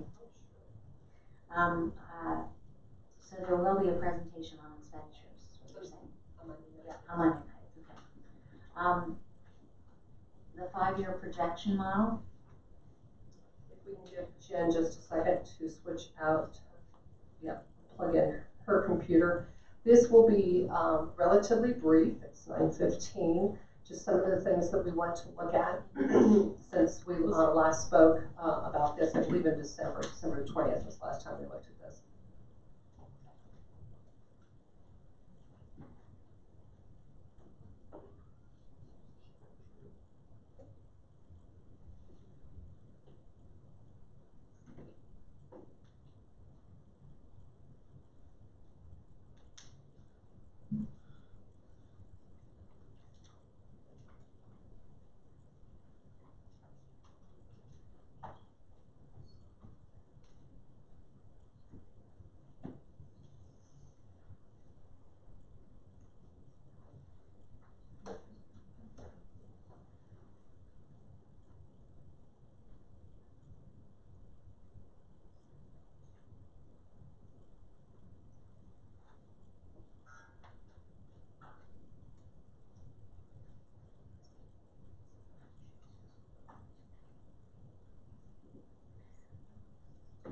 one of those times when you say it will only be a moment, and a moment seems to be quite longer than what you want it to be. That's okay.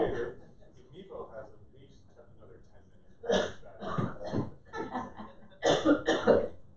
Thank you. I'm sure it behaved better just because you were here, Phil. So we have our financial plan assumptions. Yes, and we haven't really changed any of the assumptions since last time. We just wanted to update them for the what the impact of the settlement of the teachers' salaries settlement. Looking at where we are right now, and 2 or 3 variables that we might want to talk about tonight, including assessment, as well as some changes in the medical piece. So if you went to, let's pull up what we have, similar last time. Since that point, or since December, we've put in the estimates for the 19-20 year as far as revenue and budget. So you can see what the net operating balances are moving forward. Yeah, some of you may want to move. I didn't think about that. Although this will not be that long, so.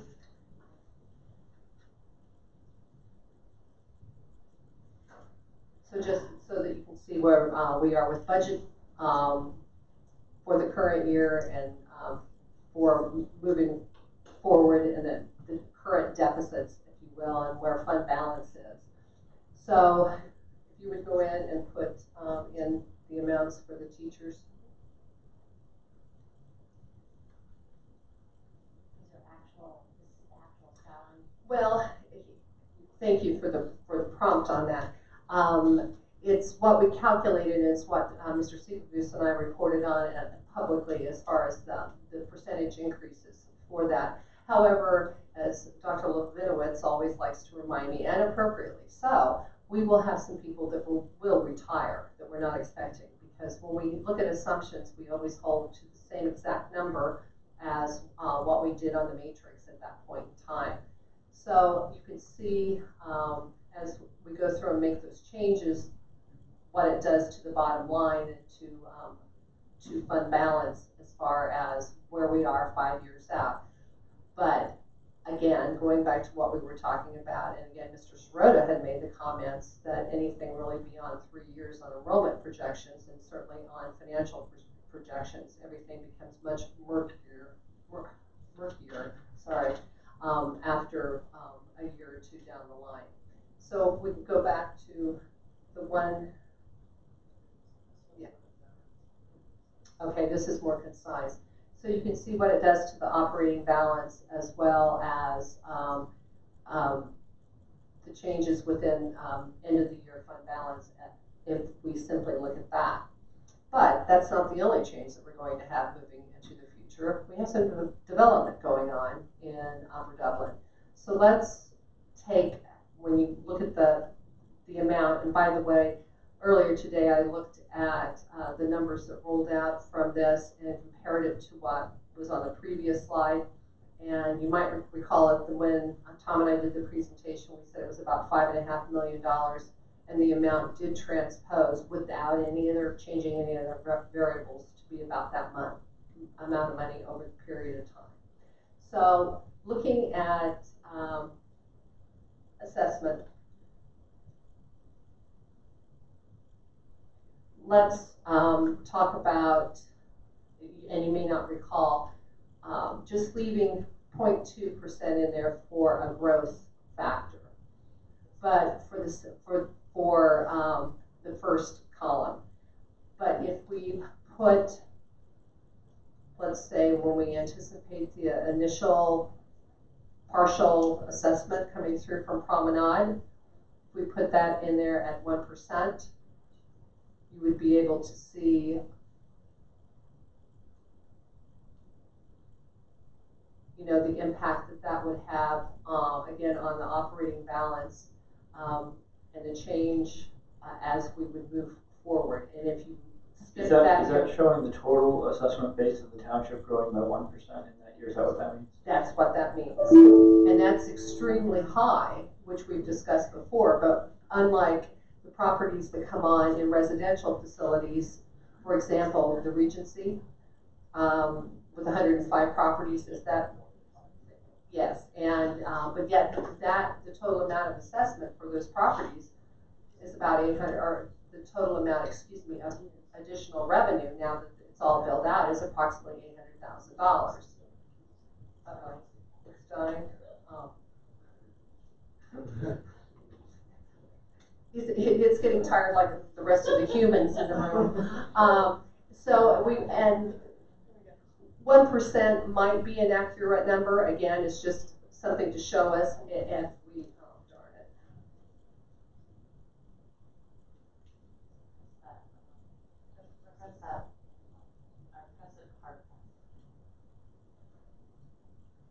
Keep it on there. Press and hold. That's flush.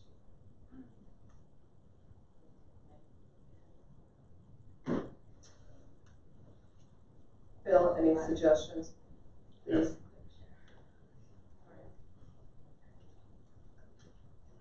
I regret the technical difficulty of the computer becoming tired. What we wanted to do was show you if we were to add another 1% for the following, assuming it would take 2 years to finish out all the property, the impact. And then the other variable that we were going to move tonight is we've had very good experience with our medical insurance this year, and our assumptions, if you look back at those, were around 9%. This year we're looking at about half that amount. And while I'm conservatively not comfortable maybe breaking that all the way down, it might seem that based on our earlier presentation that we are doing better than the national trend, and that perhaps we could bring those down. But it's not cooperating. No, it's just good time. So we're agreed with.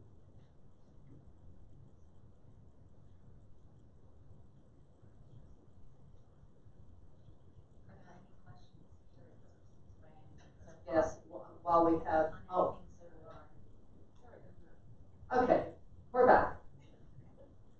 So Jen, if you would go over one other column and put 1%, and then flip back, right, to the concise summary. You will notice that the big change that has, well, not huge change, but you will notice the change that has made in that amount out there at the end of the 5 years. Again, 5 years, as you trend back very quickly, you get back into a positive position. It's just the last 3 years, it's more and more of the information is not known, less reliable. It becomes, based on our conservative estimates, negative. Do you want to change the to medical amounts? One last thing, although while Jen's making those changes to just put them in at 6%. In our projection model, we do not have any money in the model to be transferred after the next year to capital projects, something that we have been doing for a number of years. Obviously, if we were to drop $2 million or $1.5 million, that would have an impact on what we would be looking at the end of this. Very minor change with that because it's only 3% on about $10 million. So just trying to show you the magnitude of some of the items that we can look at. I would like to propose, I don't know, that we do this at a future meeting again, but do it earlier in the agenda where we could be more interactive and probably not quite so tired as what everyone is tonight. Do you have any questions? Are there any variables that you want other that you would like for us to focus on this evening? Well, perhaps at the next meeting we could start with this. Actually, at the next meeting, we're going to have Ms. Doyle here from PFM. Okay, we'll start with her. Yes. And then maybe do this after that? We'll have to do expenditures too. Right. But we could do those after the projection if you would like to take some time to look at that. Yeah. How does everyone feel about that? To me, the projections are useful, more useful when they support a decision that has to be made than just let's look at projections. So, times like when we're looking at next year and, the effect of any particular tax increase on the budget. I mean, that to me is when you're using it to support making a decision. That's really the time that I'd like to see it. And our presentation tonight, I guess I'm sort of, I know, I've seen these before, and I know when you increase the assessments, it helps, and when you increase the taxes, it helps, and when you change the salaries, it doesn't help. I mean, but that's all I'm getting at, I have to say. I largely agree. I think if we wanted to compare something specific, like here's the order of magnitude we get in growth in the assessment base, and here's the corresponding order of magnitude we would get by hiring 2 people or pick up some expense. Just something you want to balance out and see, how big is that compared to how big is that. That's when it's really useful. And so, we need to come back with actual examples. Yeah. And certainly, meaningful examples. As far as the assessment goes, we've actually used an Excel spreadsheet to show, how we don't even need to use the model to do the calculation with the assessment appeal. But one of the things that we have not made time to do yet this evening would be changing the tax rate increase, which may be what we want to look at. Right. I think that brings it down to the... And how that impacts with our most updated information as far as salaries and maybe when we know what our construction or debt's going to be for next year, that we look at, use the model then to compare the different tax rates. Yeah. Okay. I think that would be very helpful. And if we could do that next month. Well, Ms. Doyle will be here next month, and while I'm changing plans on the fly, we won't know exactly what we want to do. We'll be discussing our next steps as far as borrowing. So perhaps we should pause this until April. Okay. If you feel, yeah. If that's agreeable. Is that agreeable for everyone? Okay. That sounds good. Okay. Alrighty, thank you. Thank you for being flexible on that as well. Now that we're done with the 5-year projection model, we are at community input. If you'd like to come, a couple of seconds. Oh, we need a couple of seconds. Sorry.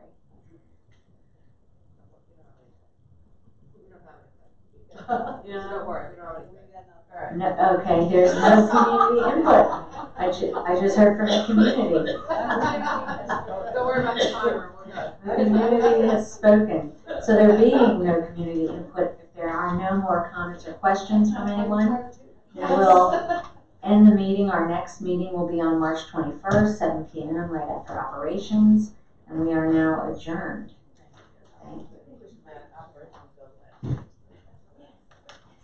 As exciting as those numbers were, Brenda. Oh. I'm excited too.